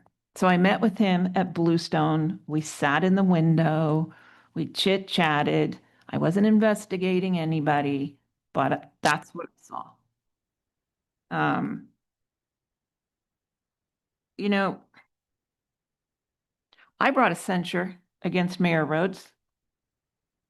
I didn't utilize any staff time in putting that complaint together.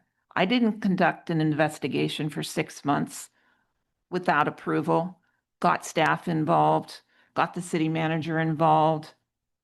I mean, it was an all-out concealed investigation.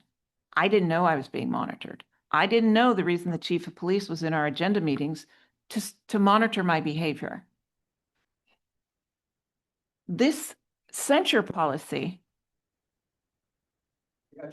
does not allow, this censure policy does not allow the use of city resources to file a complaint. This, Josh, you created what you referred to as an independent council member can bring a complaint. That's not a city council bringing a complaint. It's an independent council member. There's a big difference because when it's all of council, you can use city resources. When it's an individual council member, you may not use city resources until council says, "All right, we've got a complaint." So for 8 months, Stacey Rhodes used the city in his investigation. The city prepared his supporting documents. They went through George Lee. The city got all the information for him. He used staff to do that, to file his initial complaint.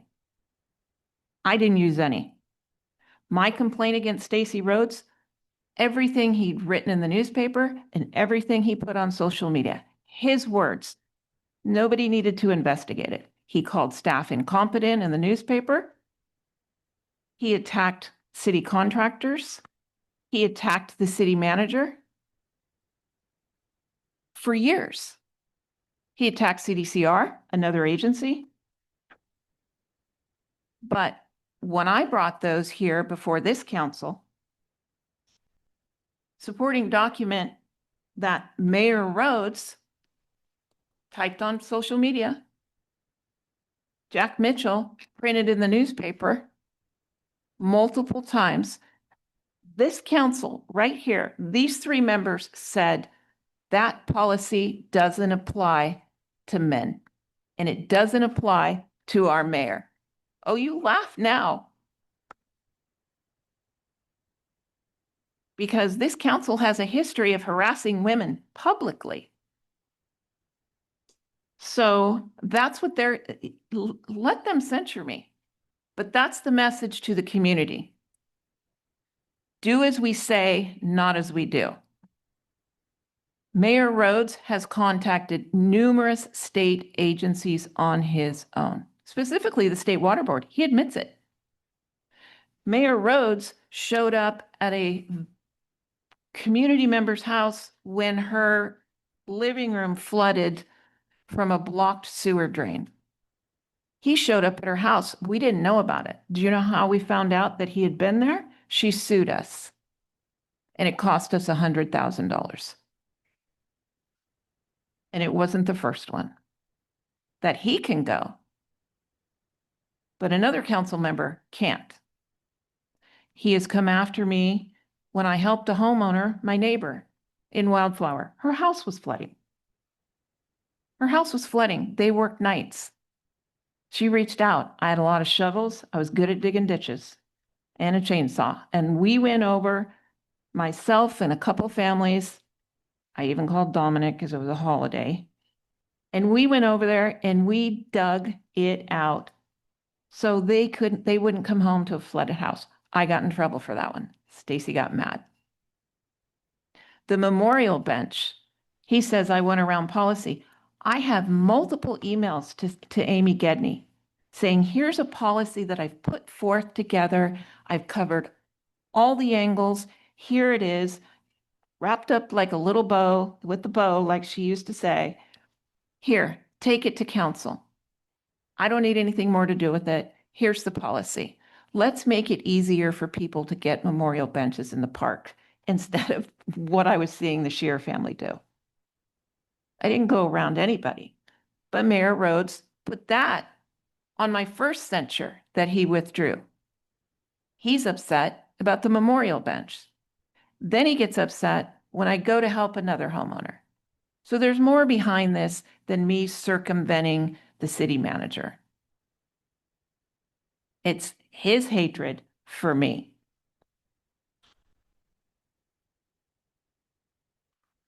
I would like to ask, first of all, let the investigator know your records were, the papers that you were given were cherry-picked. And you even said that they didn't include the entire conversation. And you did have more than 500 documents that you were given. And if you heard me say I never had authority, then you didn't hear me right. Because when we were drafting those emails or those letters, Andy Panasco was providing me the template. He provided the templates. And Mayor or Vice Mayor Ratton and I were on the phone and we were going back and forth and we had a shared document and Andy was aware the entire time. The second letter was more of a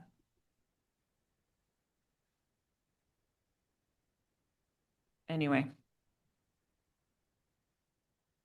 Why would this city let me continue to be on the emails. Andy was aware. George was included on some of them. So where's their evidence that I didn't have authority? And I'll tell you what, after the things got going, I didn't comment at all. One comment, I asked Judy Chang, I said, how are things going? And she said, things are going great. Documents are being exchanged. We're on the right track. Other than that, I didn't engage. I just looked at the emails.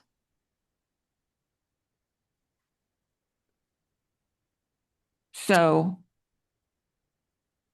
I already know what they're going to do. And it's going to put Ione on the map, let me tell you. Found the email.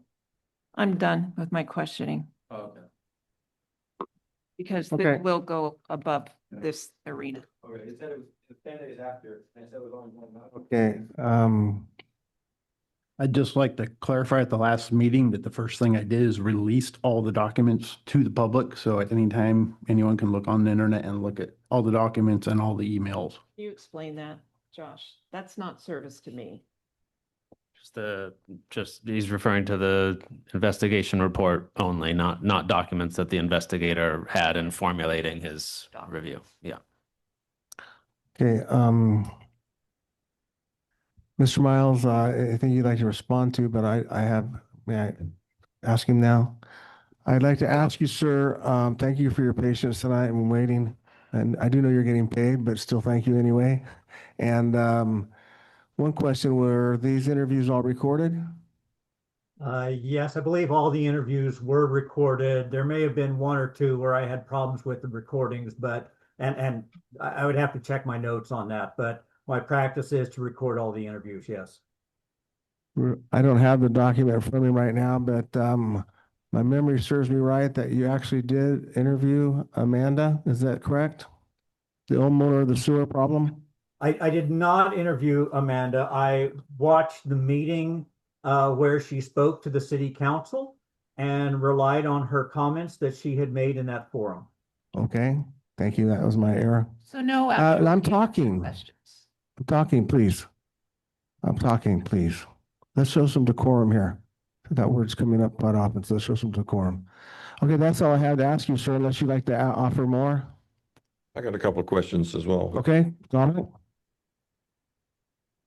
I got just two questions. You've read the censure policy about that the council will not censure anyone for First Amendment stuff, yet you actually did follow through with doing that. Why would you not recommend that those get dropped? That's question number one. Question number two is, and we spoke about this at the meeting, one of my biggest concerns is that the city manager, the chief of police, and the city attorney felt that there was some wrongdoing going on in October, but they never brought it to the city's attention until March. Why would they do that? Why would they not report it to the council and go through and ask the council what they want to do? Because I don't concede my authority or the council's authority to staff. They have a job to do. They got to do their job. They got to follow the rules. So why would they not tell the council right away that they may have a problem with a council member?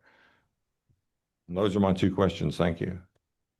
Thank you for those. Let me respond to those.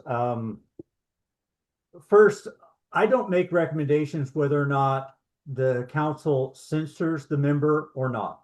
I make a finding about whether it's more likely than not that factually an event occurred. It's entirely up to the policy body, the city council, to make a determination whether those facts, those events that I found that did occur, whether they rise to the level of being supporting a censure.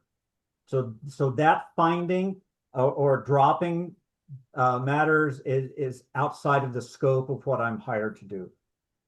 On the second matter, I can't tell you why the city council or why the city manager or the city attorney did or did not do something. I do know that Mr.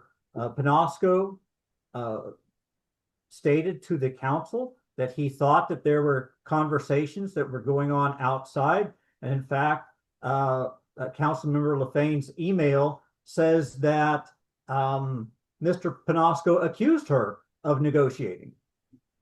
He always did.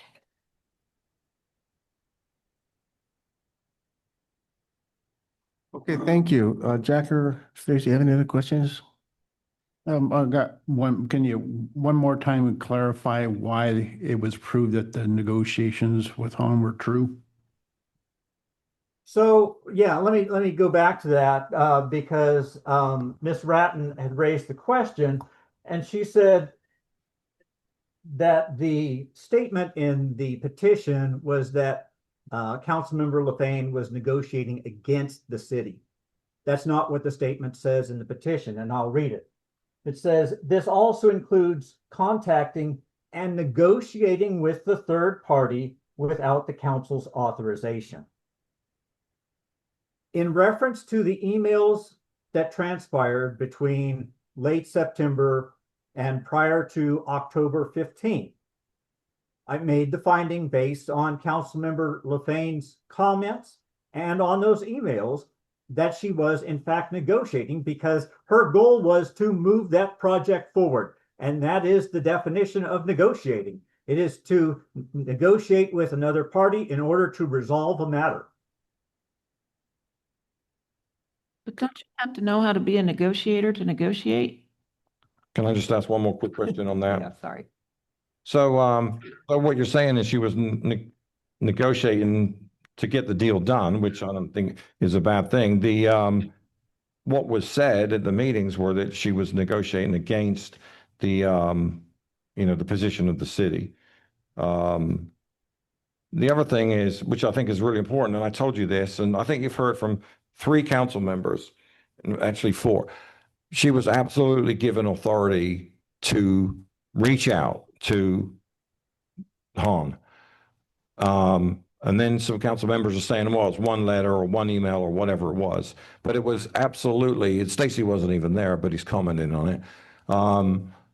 She was absolutely given authority. Now, you've heard that from me, and you've heard that from Diane Ratton, and you've heard that from Allison LaFane. And Jack Mitchell said, yes, it was so, but only for one letter. I mean, you've got the majority of the people in that room saying that she was given authority to speak with Hahn, not negotiate, but speak with Hahn. And yet you say that she wasn't given authority. I just don't understand that. I'm curious what Andy said. If I can respond to that, please. Yes, please. Councilmember Atlan, what I would say is that my finding was not based on the letters that were authorized to send or even any emails that occurred after October 15th. My finding was based on those emails that occurred, the email exchanges that occurred between the end of September and prior to October 15th. Okay. This one, I think we're good up here. Motion. Let's get it over with. Let's, I think, I'll pass on my closing remarks tonight.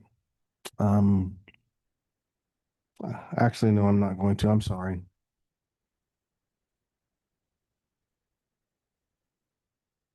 Is anybody else going to have anything to say? Closing remarks, Will? No, I do not. All right, I'll pass. Let's go ahead and, Vice Mayor, if Councilmember LaFane has any closing remarks before motions are made, I would. excuse me, sir. If Councilmember LaFane has any closing remarks Yes, before. do you have any closing remarks, council member? Sure. Now, see that sort of behavior, you have committee members in the audience heckling the council.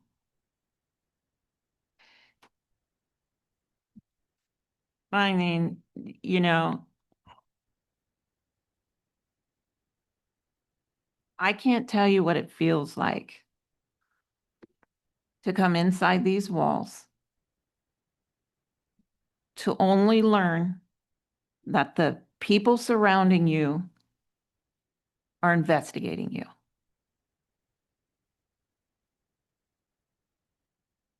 And trying to provoke you to support the investigation, because that happened too. there were many times when I thought, why is that person doing that? And so I brought in the vice mayor. I said, I don't know what's going on here, but something's going on. And she could attest to that. How many times I said, there's something going on at City Hall. But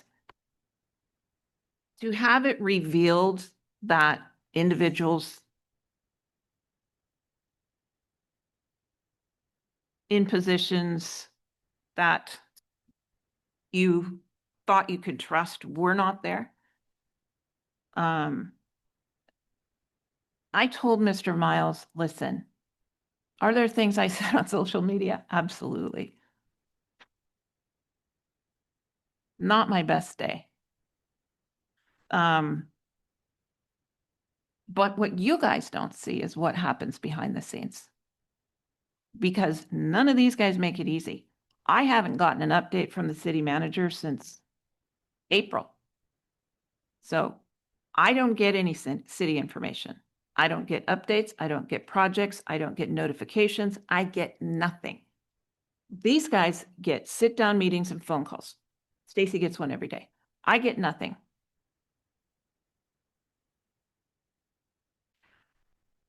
They have made it as difficult as they could. They have put me into positions where I would react. Specifically up here at the podium. I have followed protocol behind the scenes with emails. Please take care of this. Please don't email me. Please follow policy. Please speak to your supervisor.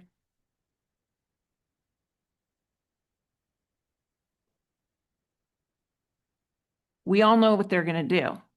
And it's unfortunately going to put this city in another bad situation because I will not overlook it.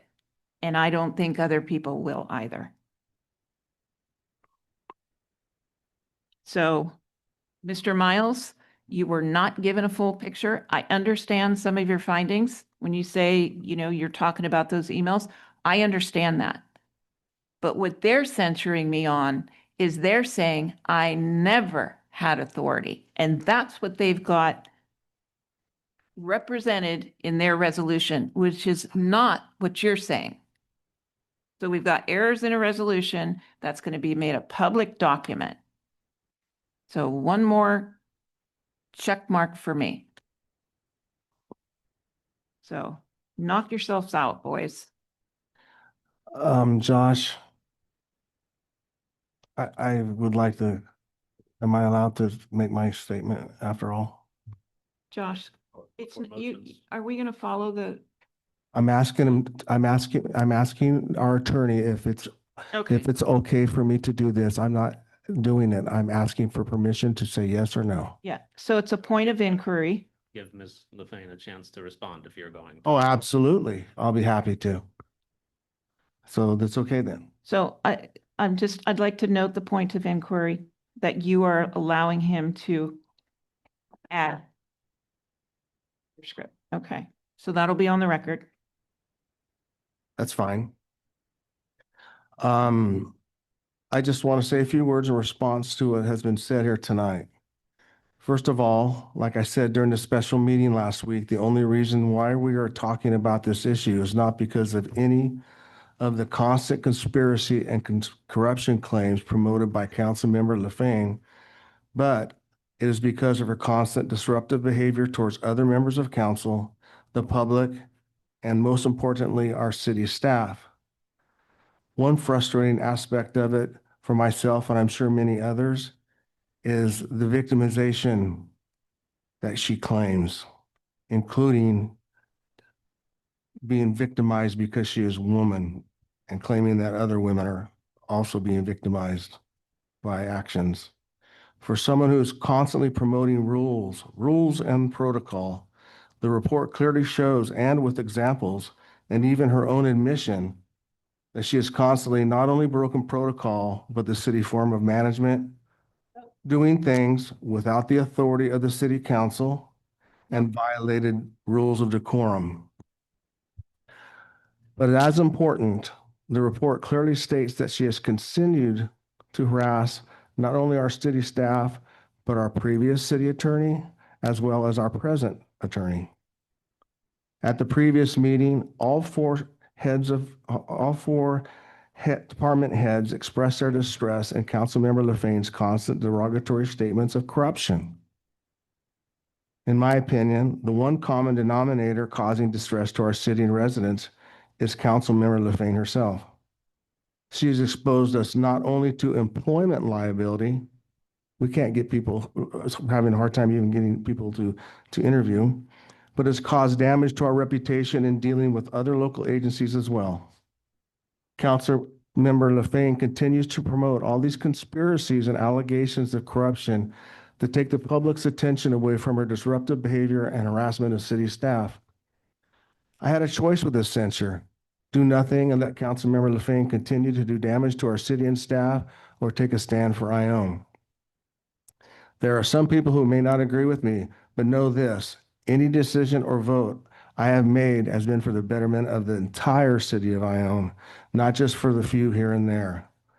This city is made up of close to over 6,000 people, and every vote, every decision I make is to represent the majority of the 6,000 residents who live here, not just the few who constantly spew negatives about the city.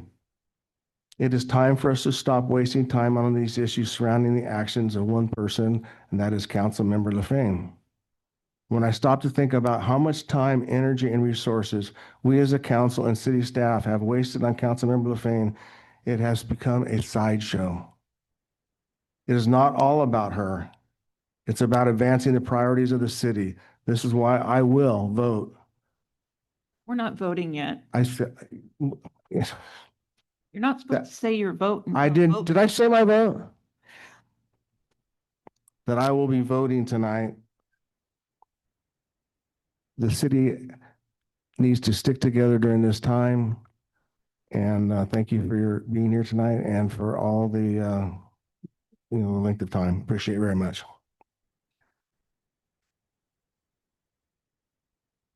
Thank you very much, Vice Mayor Maida. I would just like to recall at a prior council meeting, under council comments, when you said that I had aliases. And it was, how could I have aliases? Well, when women get divorced, they go back to another name. They go back to their name. But you have so many aliases. Yeah, had a bad picker. Please don't interrupt me, Vice Mayor Maida. Be happy to. Well, you just did it again. I'll be happy to. So, we record in closed session. I'd love to roll those tapes back for all of you to watch the temper that I deal with in there. Let's roll those tapes.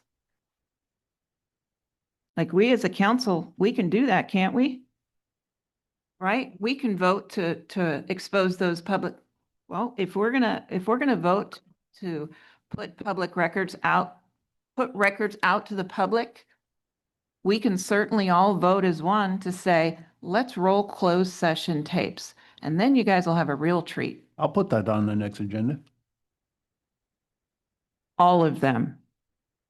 Years. Well, there's not years and years. As long as we have them.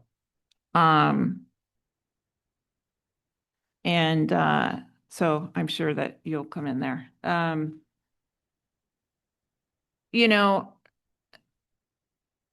They certainly seem to follow my Facebook posts because I can go on there. I can go on the opposing comments, and guess who's liking them all? We've got the city manager, George Lee, in the middle of the day. We've got Vice Mayor Maida liking them. Jack Mitchell, gotta hand it to him. Have not. You're stone cold straight. Mayor Rhodes, his personal Facebook page is full of harassment.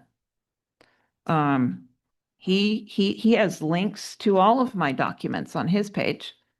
But again, we're beating a dead horse here, and I'm sure Vice Mayor Maida and I could go toe to toe all night long, but we won't. So I have said numerous times, I don't want to get in a lawsuit with the city. When I was out at the arena, I didn't. Because at that time I had a city manager kind of messing with me. And now these guys want to go after that now. And that's an LLC, but they're going to sue me for that. That's the next step. That's the next big step that Stacy told you all was coming next. And I chose not to sue the city. I got involved because I saw what I thought was a city manager doing the wrong things. That's why I ran. And the minute, anyway, you guys are just a small handful of this community.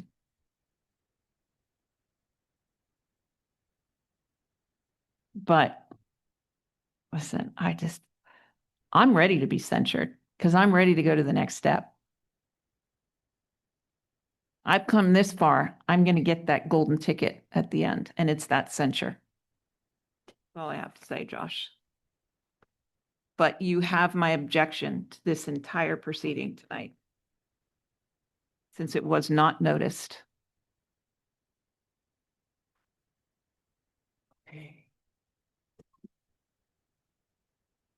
All right, well, with that said, are we still going to be able to vote on the adoption of the resolution? Make a motion. Okay. Someone want to make a motion?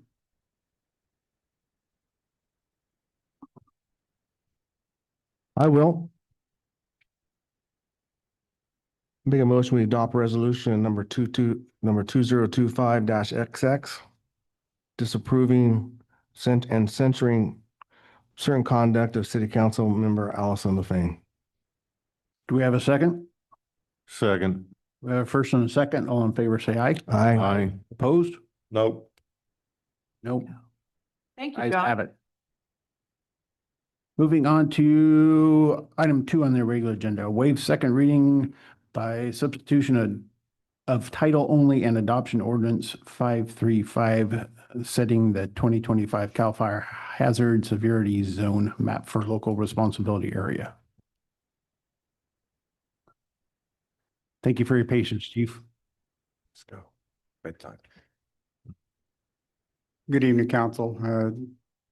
Chief of Police and the Fire Marshal and myself had a very long 24 hours, so thank you for having me tonight. This is just the follow-up on 2 weeks ago for our fire hazard severity zone map. We did put it out for public comment. We received 2 emails, and they were just asking who to contact. And then we saw some of the Facebook posts, but that wasn't an official request. So we did file everything for the to send off with the ordinance. If the council can decide tonight to sign it, and then we can send it to the state. Again, it's a non-negotiable map that they've put out, that was put out by the state fire marshal via the State Board of Foresters. That was handed down through title only of the state of CAL FIRE. And it requires the city to adopt the map as is. And if we protest it, then they move us up to the most severe. We have a 5-year clause in which we are going to do planning, strategic removals, things that will improve our fire rating for the hazard severity map. This is not a risk map. The risk is something that the insurance companies are supposed to be using, and they're not supposed to be using this map for cancellation of insurance policies. But I don't have to go very much further. I think everybody knows what's going on right there. But if anybody has any protest or any comments at all, we haven't heard them other than the 2, and they were asking inquiries. And we really strongly urge everybody to go to the website and make those comments or contact your assembly person or your senator and make comments. This is not just for us. This affects every local government agency in the state of California. And the SRA is governed by the CAL FIRE enforcement, but all local governments that are incorporated cities are required to sign this and send it in acknowledging the map that they've been served for their area. Are there any questions from the council that I'm going to defer to the fact that we had nothing at all to do with this.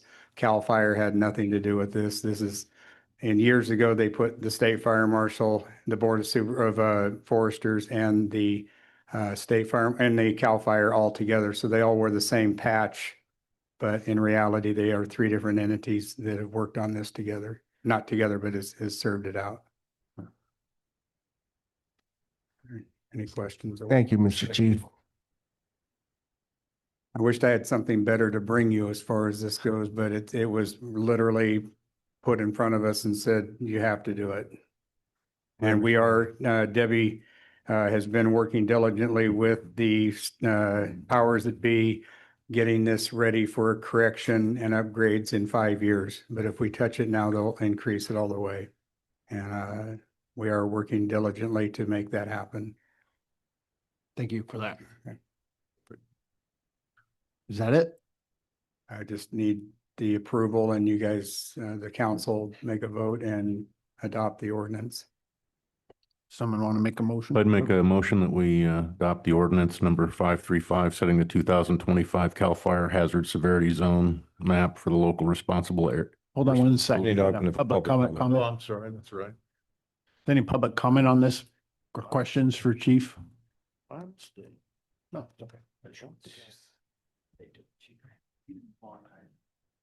Yeah. So what are the options for the residents of California? Contact your assembly and your senators and make your voice heard. Okay. So the other option is to move. A long night, please don't let me answer that. I wish some of the city councils probably wouldn't vote for this thing and push it. If every city council in the city, in the state did this, the state couldn't push us around. And this is exactly what they're doing. And he's right. The insurance company's going to look at this and they're going to start saying next year, you don't have no insurance. This is a big deal. People don't think it is, but it's a big deal. Thank you. Any other public comment? Got anyone on Zoom, Chief? Nope. All right, we'll close public comment. One of the things under enforcement, though, we currently have our weed abatement and our fire hazard that we have had in place for many years under the fire code. Some of the provisions of this ordinance does allow us to do a little bit more as far as tree clearances and obstruction clearances. So there is some of a benefit, but not to the point of what we're getting. Okay. Thank you. All right, would someone like to make a motion? Make a motion, we accept ordinance number 535, setting the 2025 CAL FIRE hazard severity zone map for the local responsibility area. Do we have a second? Second. We have a first and a second. All in favor, say aye. Aye. Opposed? Guys have it. Thank you, council. Thank you, Chief. Item 3, discussion approval of 1-year extension of Wildan Engineering contract. Thank you, Mr. Mayor and council members. The City of Ione recently advertised for a request for proposals for engineering services for the City of Ione. Unfortunately, the city received no responses to the RFP. Our current engineer's contract will then expire on June 30th, 2025. However, in their contract included a provision for a 1-year extension. Therefore, a 1-year extension would be appropriate this time. I ask you to authorize me to sign the extension for 1 year. Discussion or questions of council? I got a question. Been a long night, but Weber Gio seems to like working here. Why didn't they bid for city engineer? It would probably be best if I did not answer that. Thank you. Well, I'm kind of glad it turned out that way because Wildan was instrumental in finally getting those streets done in Wildflower. And we had to, I mean, they went for years. And we didn't get that started until last year, and those streets failed years ago. So Wildan was working with Axios Home, and to switch a city engineer midstream when they're in the middle of it would have cost us more money. I would So agree. I'm glad they're coming on. They had the crosswalk in Wildflower. That's not finished. They were in the middle of doing a traffic study. They put the crosswalk down, put up the speeding signs and the no parking signs to see if that slowed people down. And then they were going to go back and do another study to see if lights were warranted. I still think they're warranted. It's a dark area. There's a ton of kids out there. I did see kids using the crosswalk. But to finish that crosswalk would be great. And they were very involved in getting that done. And they were involved in some other projects. So switching engineer, and it almost worked out best that nobody applied because they also didn't raise their rates. I believe it is in the best interest of the city to approve this contract as they will provide continuity to finish the Yeah, Wildflower let's project. try to pay their bills on time this time, instead of waiting a year and a half. Any other questions? Council discussion? All right, we'll open up to public comment.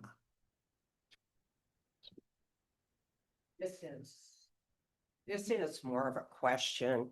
Isn't this the engineer that was charging $10,000 for a parade permit thing? Is it? Go ahead.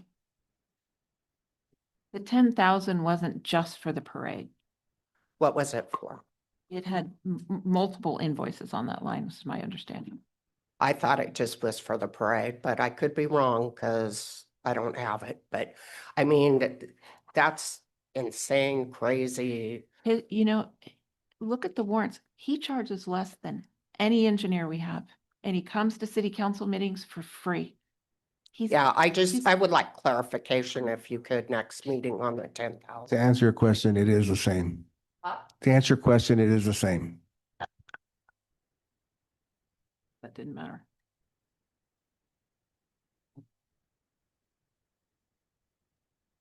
As far as the parade goes, all it would have took the city manager to call District 10. It's been done 1 billion times. It wouldn't have cost us a cent. And another thing is that crosswalk and the thing, that man right there could have done it and nobody asked him to do it. Your chief of police could have done that without paying Willow. He did it for That's a free. fact. He donated it. He donated it all? They donated the first part of the crosswalk. First part of it. He didn't donate it all. And how about the connection to the sewer? He was supposed to look at it, if I remember right. I can't, and the thing is, the sewer's already connected. It's like West Yost, same thing. Sewer's already connected. Tertiary plant. Thank you.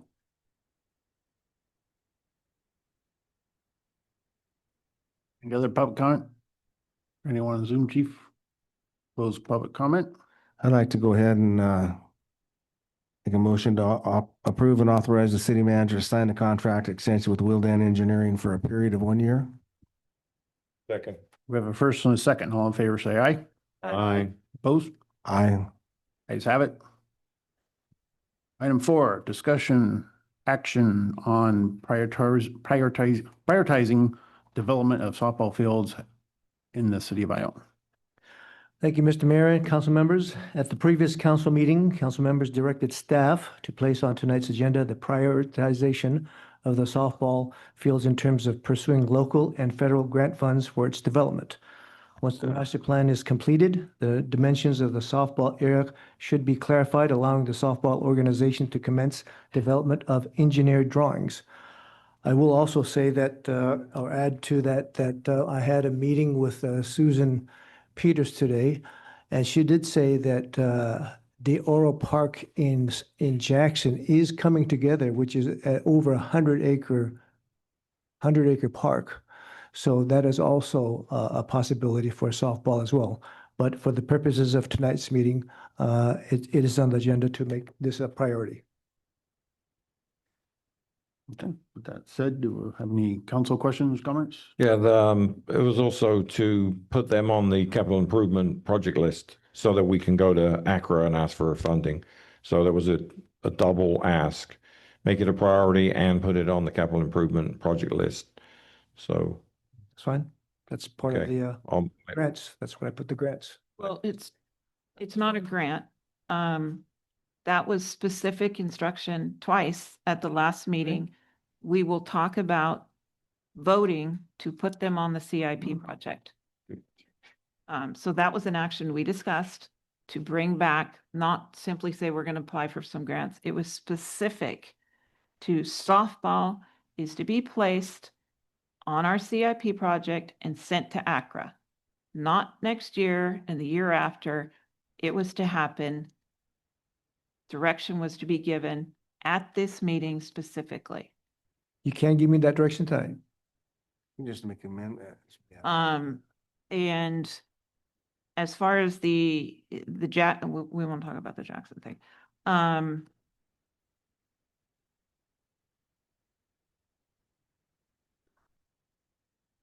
I'm sorry, Vice Mayor Maida, I'll stop with my questioning. It seems to be bothering you, so. Any other council questions or comments? I have none. All right, we'll open up for public comment. Any public comment on this? Okay, have someone come to the podium too. I'm a little confused because at the last meeting, Dominic made his vote contingent on that we would ask for another 50,000 for the softball. In fact, he talked about splitting it 25-25. I guess I left with the impression that our city manager was going to request the money just like he did for the basketball court over here or the arena over there, that we would ask for the 50,000 for softball, because Dominic had floated, let's give them each 25 and then try to see if we can get another 50 out of it, and then they'll both get 50. So it seems like that got, to me, it seems like it got slow rolled. Maybe there's another process you guys have to go through, but it seemed like the instruction that night was we should be applying for that other 50,000 because our city manager was saying there's only 150,000 less. We need to hurry up and get this done. So I'm a little confused. Maybe I need to. They need to be on the CIP project first. Okay. Thank you.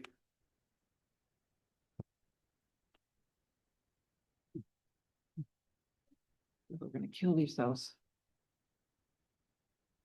I have nothing against the softball, women's softball, but I brought this up umpteen times that Jackson does. I think it's 180 acres to be exact. And they're going to develop a big one up there, and they got gobs of room for it. And the whole thing is we're going to run out of room out there pretty quick. There's no problem. If the arena really goes, they're going to need more parking, which we just got a bigger parking lot. And that's going to be the moneymaker. And softball, I don't know if you people know it, but years ago when there was a certain first manager here, the softball group that's in Gardnerville, Nevada right now, come here and wanted to put this park in that. And that's one of the biggest ones in the nation right now. Thank you. She didn't want it.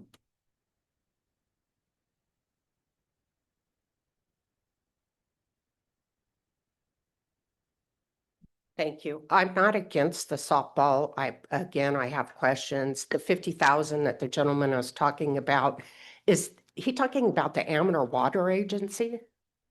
No. It's a different one? Okay, so, I have one other question. 50,000. Funds from that. So can that 50,000, can you put it where you want, or is it for a specific project? because they were talking about splitting it, and I don't know how you could do that, because a lot of times they're It's specific. been earmarked already, that money. Specific. It's specific for, let's go in. So specific- it can't be split in 25-25. Correct. Correct. It's already spent. It's already been allocated. We've it's gonna go to the horse arena and the. Okay, so you can't split it like, Right. okay. Well, that Dominic said it last. Thank you, Mitzi. Have a comment? Good evening again. I did get one comment from Jeff Gold. He had to leave early. He just said, I have an 8 o'clock appointment. I couldn't stay at the council meeting to support the softball project, but I definitely support their endeavors. And of course, Jeff Gold working on the horse stuff. The money that's what's left right now. So there's about, I believe, minus the 50,000, about $215,000 left. That's in the old Quimby fees. Those are fees that were gathered from development that are still being held. There were, Glenn Spitzer, from GSA, was trying to expend that money, in a relatively quick period. That money is still available. It's basically shovel ready. So the process is you need to get this on the CIP list with Nexus, not with the Nexus, I got to me acronym in my head, with at the ACRA, get that on the Nexus list, CIP list. Thanks, thanks, Jack, out here. But once it gets on that list, then it is eligible for funds. And there's $215,000 of the old money. That's money that was collected, I don't know, I think it's 7 to 10 years previous to this. There is more money available now that we've been collecting with the other development. I forget how it's structured here. There is a regional fee and then there's a local fee. The regional fees are gathered outside of the city jurisdictions, and that money is all available for basically regional park, which there are 3. There's Pioneer Park, Molly Joyce, and then Howard Park is the 3rd regional park that those monies are available for. I don't believe Del Oro, I believe that reference. I don't believe that's a regional park yet, so it's not designated. That'd be local mitigation fees that are collected there. I hope that's clear. If you have any questions, I'm happy to entertain. I have a question for you, Dan. Yes, ma'am. That's a regional. Yeah. It's a regional group. Mhm. Softball. Well, yeah, so Howard Park is a regional park. Yeah, It'd be a regional- Howard Park's a regional park, but they're a regional group from all over the county, kids from all over the county. Yeah, I mean, it functions similar to ACTC Yeah, in that right. we gather funds across the region to do bigger projects. Yeah. And it really is first come, first served. We try to make First come, sure first served. Okay. it's not 100% sure that you're going to get the money that you're Right. already put in, but if you put in for it, it's shovel ready, you expend the money, then certainly that money would go to your region. Obviously, Allen's experienced the largest amount of growth. There appears to be some more coming. With that, I mean, we have a fairly good argument to say, hey, that, we gather the money in our district.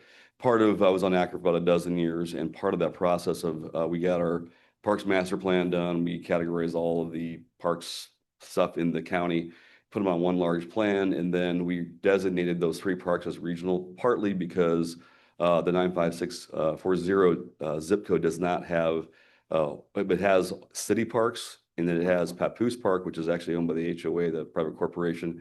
And there's no real regional park except for Howard Park is why it was designated that way. So that makes us eligible for those funds. If that's the very high level summary of kind of the background on it. So Yeah. hope that helps. Okay. So can we put those projects on at any time? Yeah, again, it's basically shovel ready. When you're ready, you typically, you would gather bids, get the plan going, and you could do it, in steps. You could spend the money planning the thing, submit money for that, and then when you go to build it, that would be another submission, kind of like we do with the roads. The bypass is a pretty example of that. And when you're ready to go, you just apply for that money, and then it's up to ACRA how they divvy it out. Thank you. Okay. Thank you, Supervisor. Any other public comment? You got any on Zoom too? Okay, go ahead on Zoom. Go ahead, Derek. Yeah, hello, everybody. Thanks for sticking around and giving me a second to talk. The whole reason why I came to the meeting in the last couple, one being Parks and Rec, and then the next one was because I did want to apply for that $50,000 that was given away by ACRA, and the rodeo did receive that, which seemed like it is what it is, and that's how we're going to get past this little step in the road. But I was very clear, and George, I guarantee you heard me say this 3 times in the meeting. It's not about getting on the master plan. It's about getting on the CIP master plan so that when we have the availability to ask for any money in the future, I can actually ask for that money and not be pushed back again like I was on that $50,000 for the arena. That was the exact wording. That was the exact things that many of our council members said. And to not see it on here again and kind of push back really honestly makes me feel like it's the same thing that I've been going through, beating my head against the wall. I'm super happy to hear that people are taking this a little bit more serious right now and wanting to hope or help out. I do appreciate that, but it was very clear I was asking to be put on the CIP master plan. And that's something I'm going to ask again. And I don't know why we have to have another meeting to try to get to the same point that we've already gone through, but that's what we're here for. That's what this meeting was supposed to be done, and give us the availability to access those funds and not be kicked to the side again like we have been, especially on this most recent time. All right, thank you. Go ahead, AT&T. Thank you. Since we're talking about parks, once again, I'm going to ask about the train depot park. That original 50 grand was targeted for. This is minus off the, topic. We're talking about the softball. we're Discuss talking softball. about the money. Thank you, Mayor. That money was taken away from train depot park and shuffled off. So if you could put this on the next agenda then for the train depot park, since we need to figure out what we're going to do with that, because that park's already been approved. So thank you. Thank you. Any other public comment? Nope. Okay.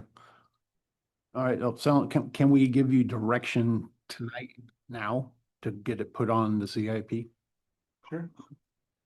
I'm going to make. I think Dom's ready. I'm going to make a motion that we prioritize development of softball fields in the city of Ione. And we also have girls softball fields put on the capital improvement plan of the city and of Acra so that they're eligible for funding to be determined at a future date. Second. First and a second, all in favor, say aye. Aye. Opposed? Ayes have it. Item 5, adoption of resolution 2025 to 2020 or 21, authorizing granting of easement of the California Department of Corrections and Rehabilitation for antenna tower and sewer pipeline related to Woodward Bottom Recycling Water Project. Thank you, Mayor. This came through, initially originated with Jordan. These easements were being worked on about 5 years ago, even in the years prior. They were part of the larger Woodward Bottom project. I'm sure many in the public and council members know about that project more than me. They languished out there. The project got built. So that pipeline is there in Dave Brubeck Road. So is the tower and the antenna on the tertiary plant property. And at some point, Michael Rock had provided signatures. They weren't accepted because he departed. So they need a fresh resolution from the city council so we can memorialize their easement. So this is really we're hoping this is a procedural matter and to give them some good news because these have been hanging out there for over 5 years. Well, I have something to say. I was working out there when all this happened, and I knew most of the contractors, and they could not believe that it was getting done with no permits, no easements, no nothing. The only thing that they did get was the easement under the railroad. And there's a lot more to this than people think. I have a lot of information that probably most of the council does not, and I would like for them to have what I have. I'd like to table it for the next meeting and maybe get some more information in here, because what I'm reading here is there's no background of what has happened in here. This was a total ram through by the state. I have some emails that I can probably share at some point after I talk to you to get them all to council. They can see what was going on behind the scenes. How it was just thrown in there and it shouldn't have been done that way. So that's my 2 cents. Okay, so he contacted a state agency over an easement. I was working there This- 8 years ago before I was on So council. they submitted all their information. It got processed by the city, came through Jordan, processed by the city. City manager, they did their due diligence. And then it got bounced from the recorder's office. What? The state told us that their office, General Services Department, didn't accept Mr. Rock's signature because of his departure that happened very soon after that he had signed and Okay. provided all the documents. So Okay. they So need that was the only reason they didn't accept it. yes, it was Everything else was in order. everything was signed and done, and all they needed was council's authorization of a permanent city manager. And it even took a couple of years since that point to actually get it back here because we had to get a little up to speed on what the easements were. But the facilities are built. So they just don't have the recorded easement for what's already there. So they already have the easement by prescriptive means. He's already there. Built. But these are the documents. And if there's future coordination that's going to happen on this project, these easements need to be in place. So if there's a future tie-in or something else, or I don't even think the line is operational, that they can't even get it running until this is done. So they've communicated to us that this is a pretty critical step to just even let further discussions continue. And it's already been signed and it just wasn't accepted. So Right. That's where we are with this. Any other council questions or comments? Yeah, was signed, sealed, delivered. Fortunately, Rock was abruptly let go, and I think we just vote this in. We never enjoy bringing items that saying we believe you have to do this, but this is closer to one of those. All right, we'll open up the public comment. Any public comment on this?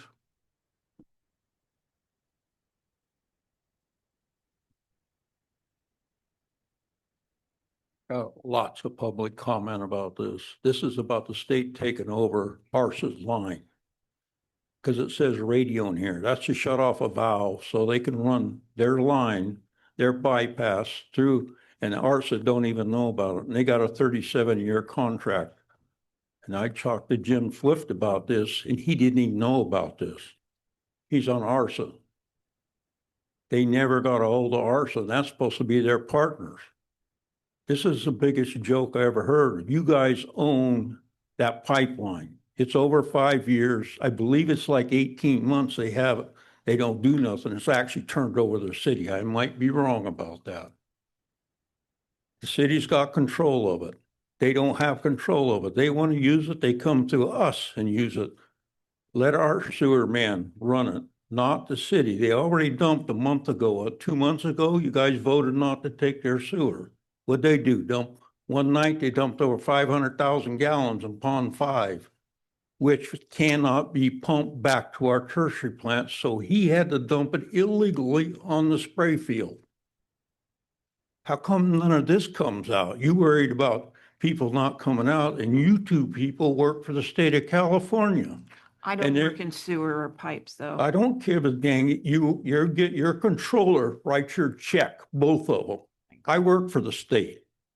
Don't give a crud what department you live. You work for the state. And a controller pays your check. I'll let my boss know.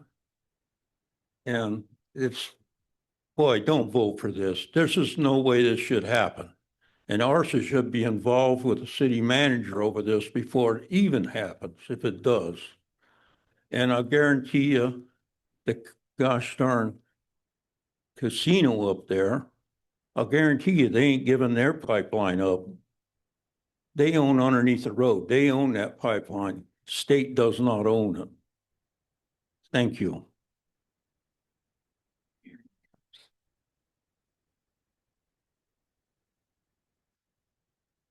Now, the state wants to reaffirm that they had a part in this project and they want to basically show ownership. Let me back up a little bit. And Mr. Lee and Mr. Varansky, we're going to forgive you a little bit because a lot of us in this room over the past 30 years have come to the conclusion that whenever you're dealing with an individual from the California Department of Corrections, his lips are moving and sound is coming out, he is lying to you. Okay, I have been lied to by everyone in corrections from the state director down to the PIO about 3 years ago who informed me over the phone that, oh, I'm sorry, those citizen liaison meetings, they're for invitation only. So I had to take him on his computer, show him the state code that says they're open to the public. Chief, I don't want to put you on the spot, but year or two ago, you got saddled with being interim city manager, and we had one of those meetings. And the warden was here, and I asked the warden, as we speak now, where are you disposing of your wastewater? And he said, as we speak now, it's going on the golf course. Was that information correct, as you know it?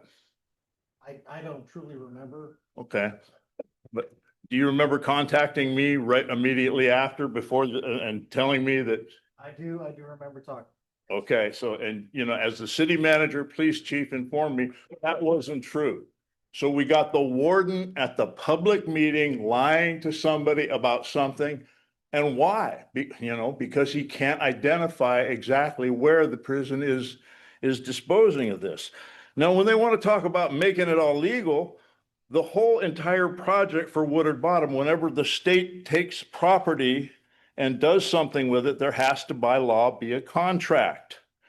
When I made a public records request with corrections for this contract, they couldn't provide it. All they could provide was a contact list of the people from Green Rock Ranch, one of which was a person who was actually appointed by the council to be on the council and later voted to approve the pipeline easement while working for the people that owned the property that was owned by the Woodard Bottom.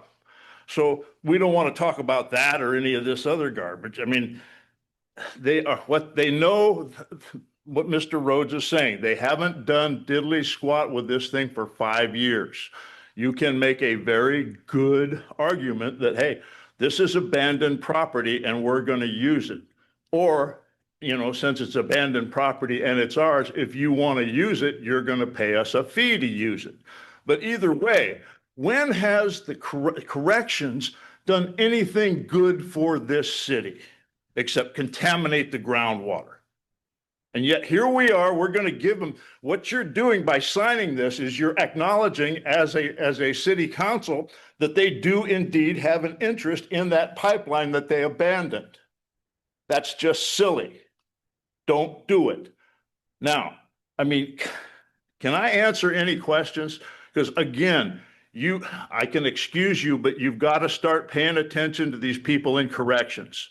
As far as I'm concerned, they're the lowest form of bipedal life on the face of the earth. Wow. Now, that's not disparaging an agency. Any questions? I count. Do not vote. This is a bad deal for Ione, and do not be, cowed or even influenced at all by corrections. I mean, it's disgusting. Thank you, Jim. Jim. You have public comment? Someone on Zoom? Go ahead on Zoom. Go ahead, Diane. Yes, this is Diane Ratton. I have a question for clarity. The easement runs from down Dave Brubaker Road, and that's it, correct? City Attorney? Yes. Okay. The area between the ARSA line and the golf course is not part of this easement. Is that correct, City Attorney? I don't know where that line is exactly, but this is just a CDCR pipeline on Dave Brubeck Road. Okay, so it's just the easement from on Brubaker Road, not the ARSA line, as Mr. Rhodes had indicated. The ARSA line is in the city's possession, and in order for CDCR to put water through there, they would still have to come to us as a city to get permission to use the ARSA line. So, thank you. Any other public comment? Close public comment. I'll say one thing, when I was in the meeting last week or 2 weeks ago, when this came up, I know a lot of people involved, and one of them asked me, what did Sluppy offer the city at the time? And I said, $25 million. And they kind of looked at me like, oh, okay. Then I said, that's a joke. They have no clue what they're even doing. This is our opportunity to get something from CDCR.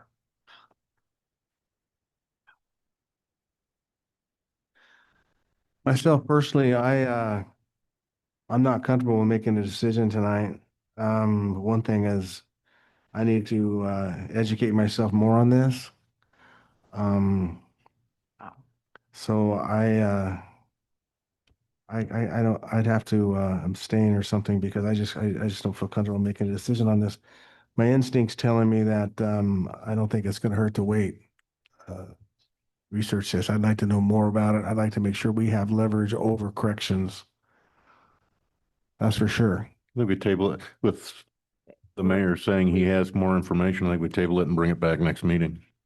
Okay, so we're doing this because we want to have leverage over CDCR. No, I want to get the full picture of all the information. So, I won my bet tonight.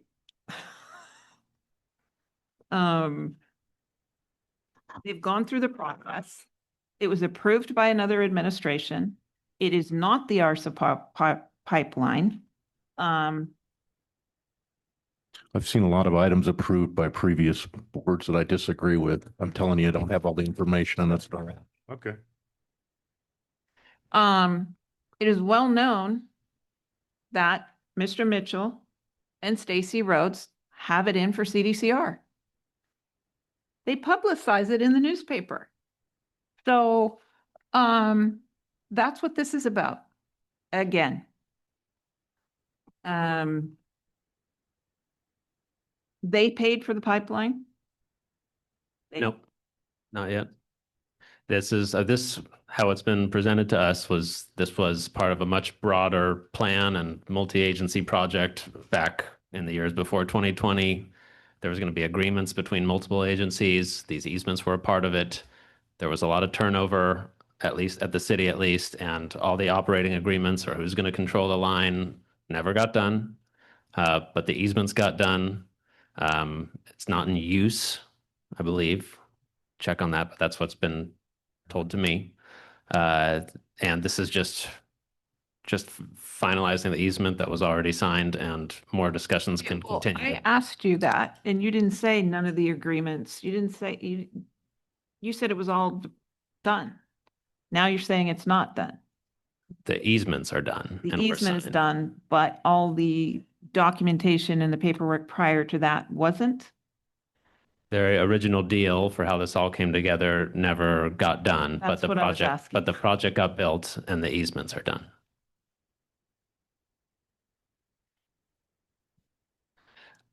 I got a couple comments.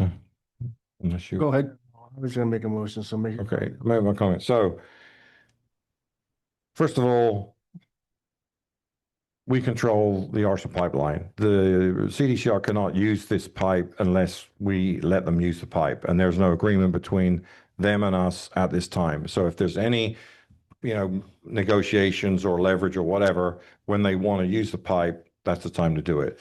The other thing is this. I'm reading this staff report right here. It says this item was brought to staff's attention March 2025, right? 4 months later, everything has to stop.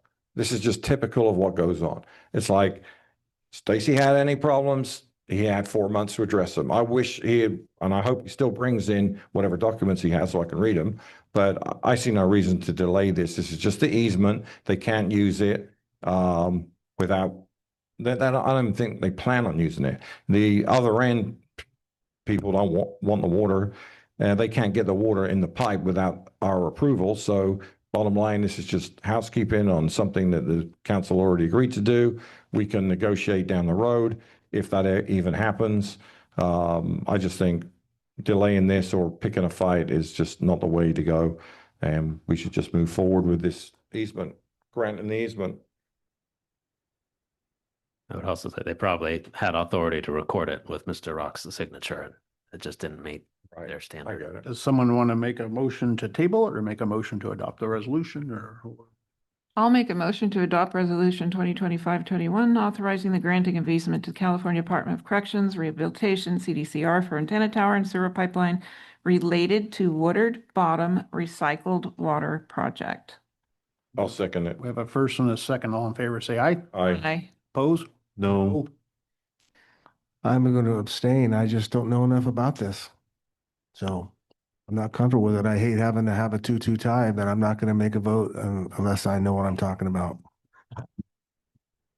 So then it That works. Guys on passes. floor. So I got a point of order. Mr. Mitchell works for the casino and they own the other end of the pipe. How come he doesn't have to recuse himself? As it relates to sewage and that meets the population standard.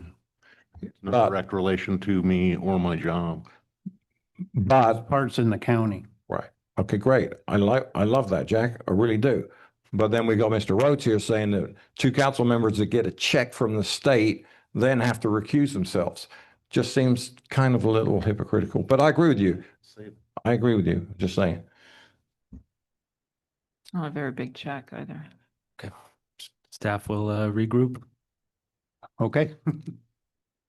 All right. I noticed Mr. Rooney's been patiently waiting back there. Oh, I gotta go. You missed his time. Yeah, he missed his. That's your punishment. You won't show up like next You time. have minutes, Jim. So what this is real quick, let me get back to it.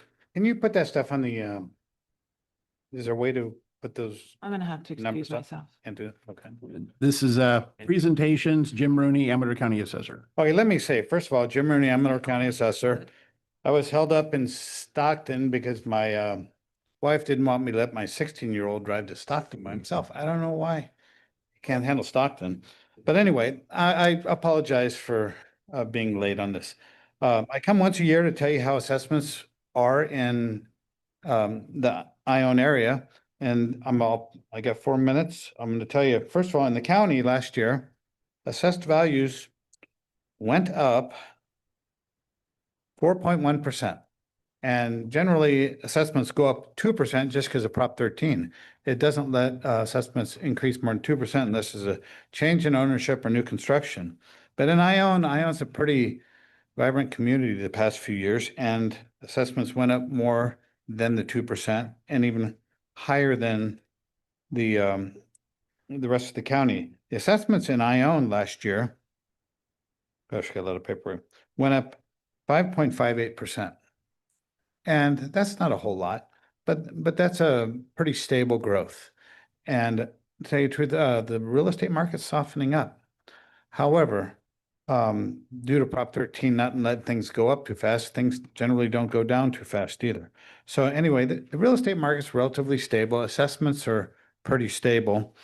And just to let you know, in the county, the fastest growing area is actually Plymouth at a 9.93, nearly 10% increase.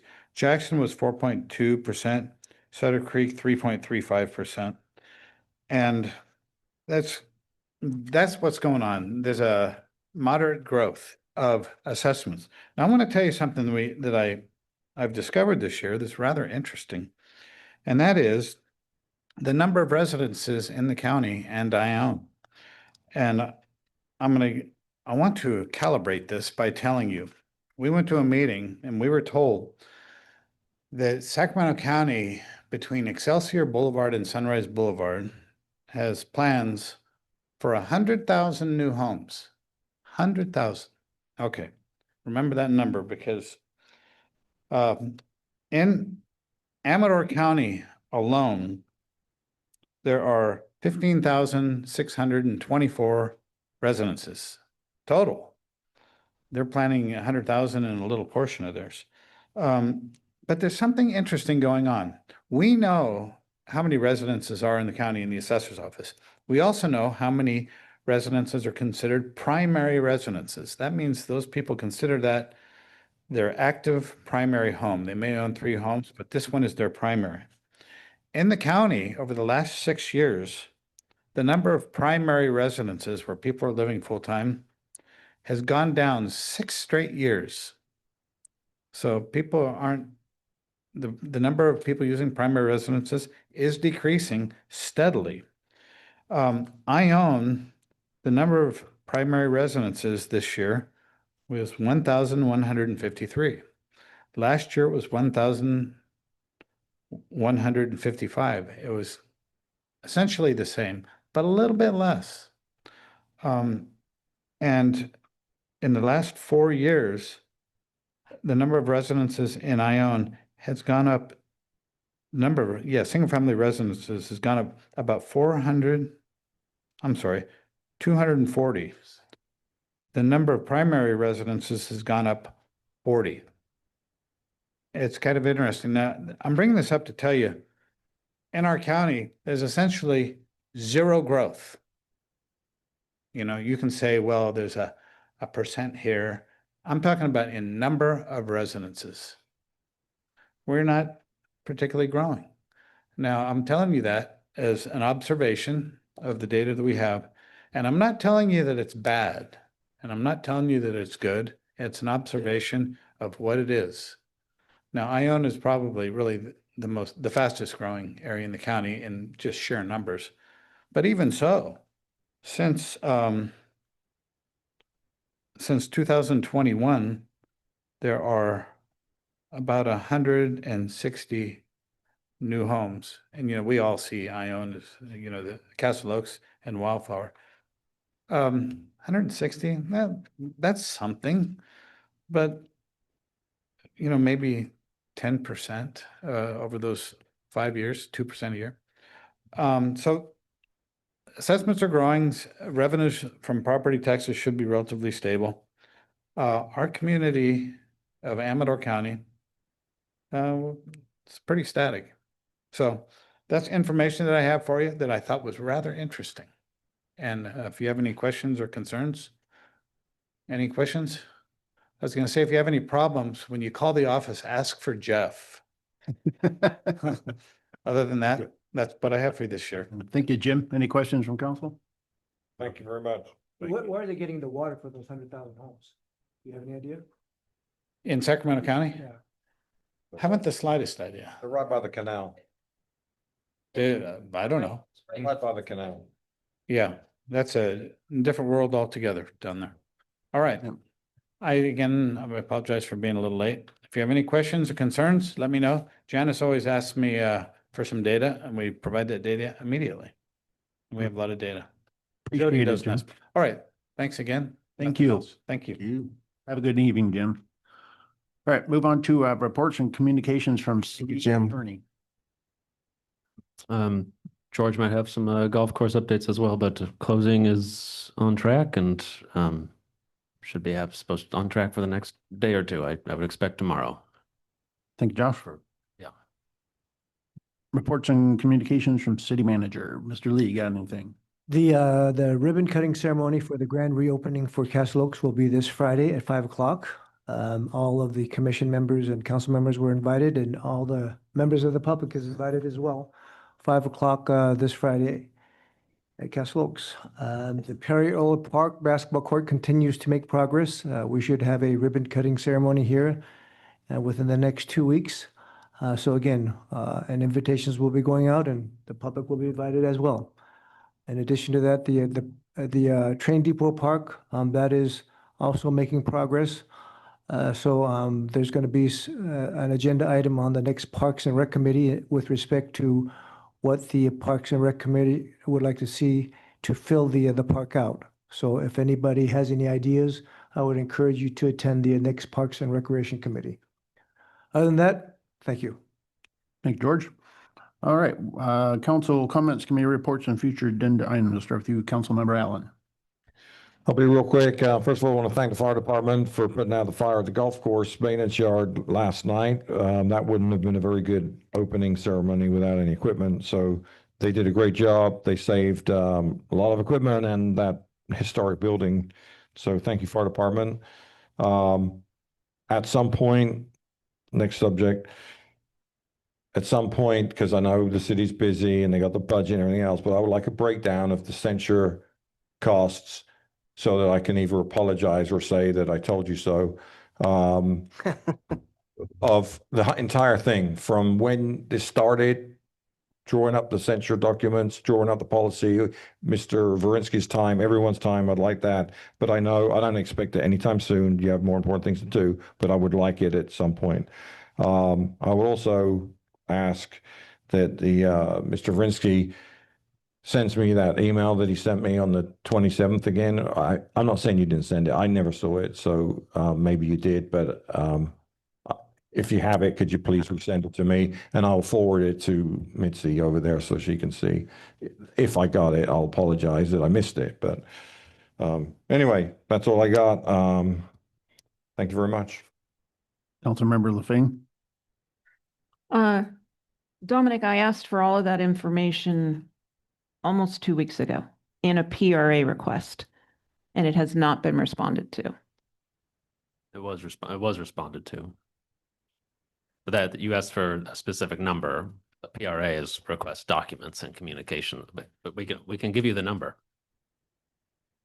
If you ask for a PRA, we have to go assemble all the documents and communication. I sent in a PRA on July. I've sent you the response twice. When? I have not seen it, Josh. Yesterday and then this morning. Well, I checked my city email. I have not seen it. So I asked particularly for a breakdown of all of that for his time, for staff's time, putting the complaint together for 6 months without council knowledge. It wasn't just your time, it was staff's time. The expenses for all of our censures. I would say Mr. Atlin's estimate is, I would think that's pretty accurate between my time and Mr. Miles' time. Yeah. I would say that's about accurate, but we would have to tabulate.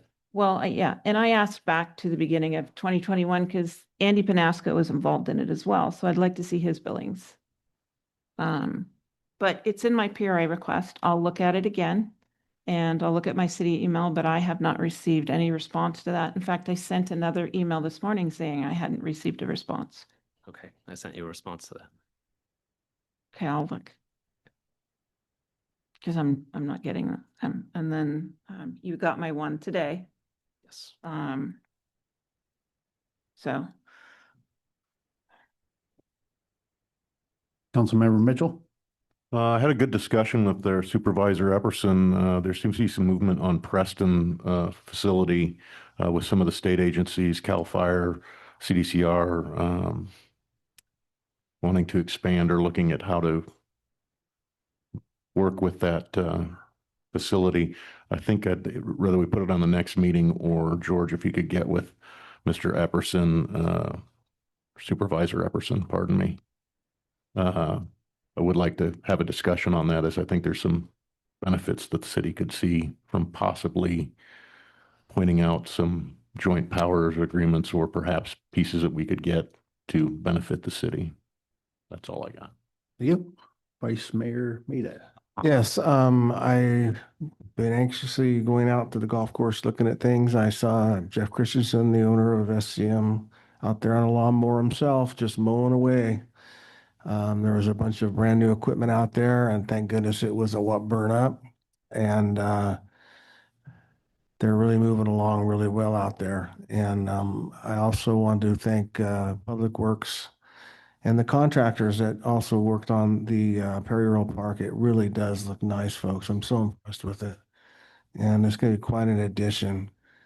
I'm looking forward to movement on Depot Park big time. I'm really anxious on that one. But I would like to ask the city manager to talk to see if we could give some direction to Josh at some point to finally get this social media, some sort of a policy in place.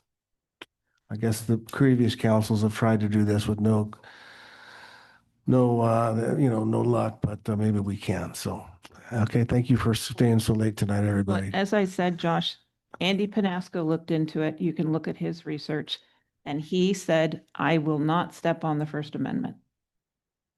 So his research, George should have it. believe the state level, they have some policies too that are easy to pick off. There's got to be agencies out there, whether local, state, city, county, state, federal, there's got to be some policies out there that we can check out.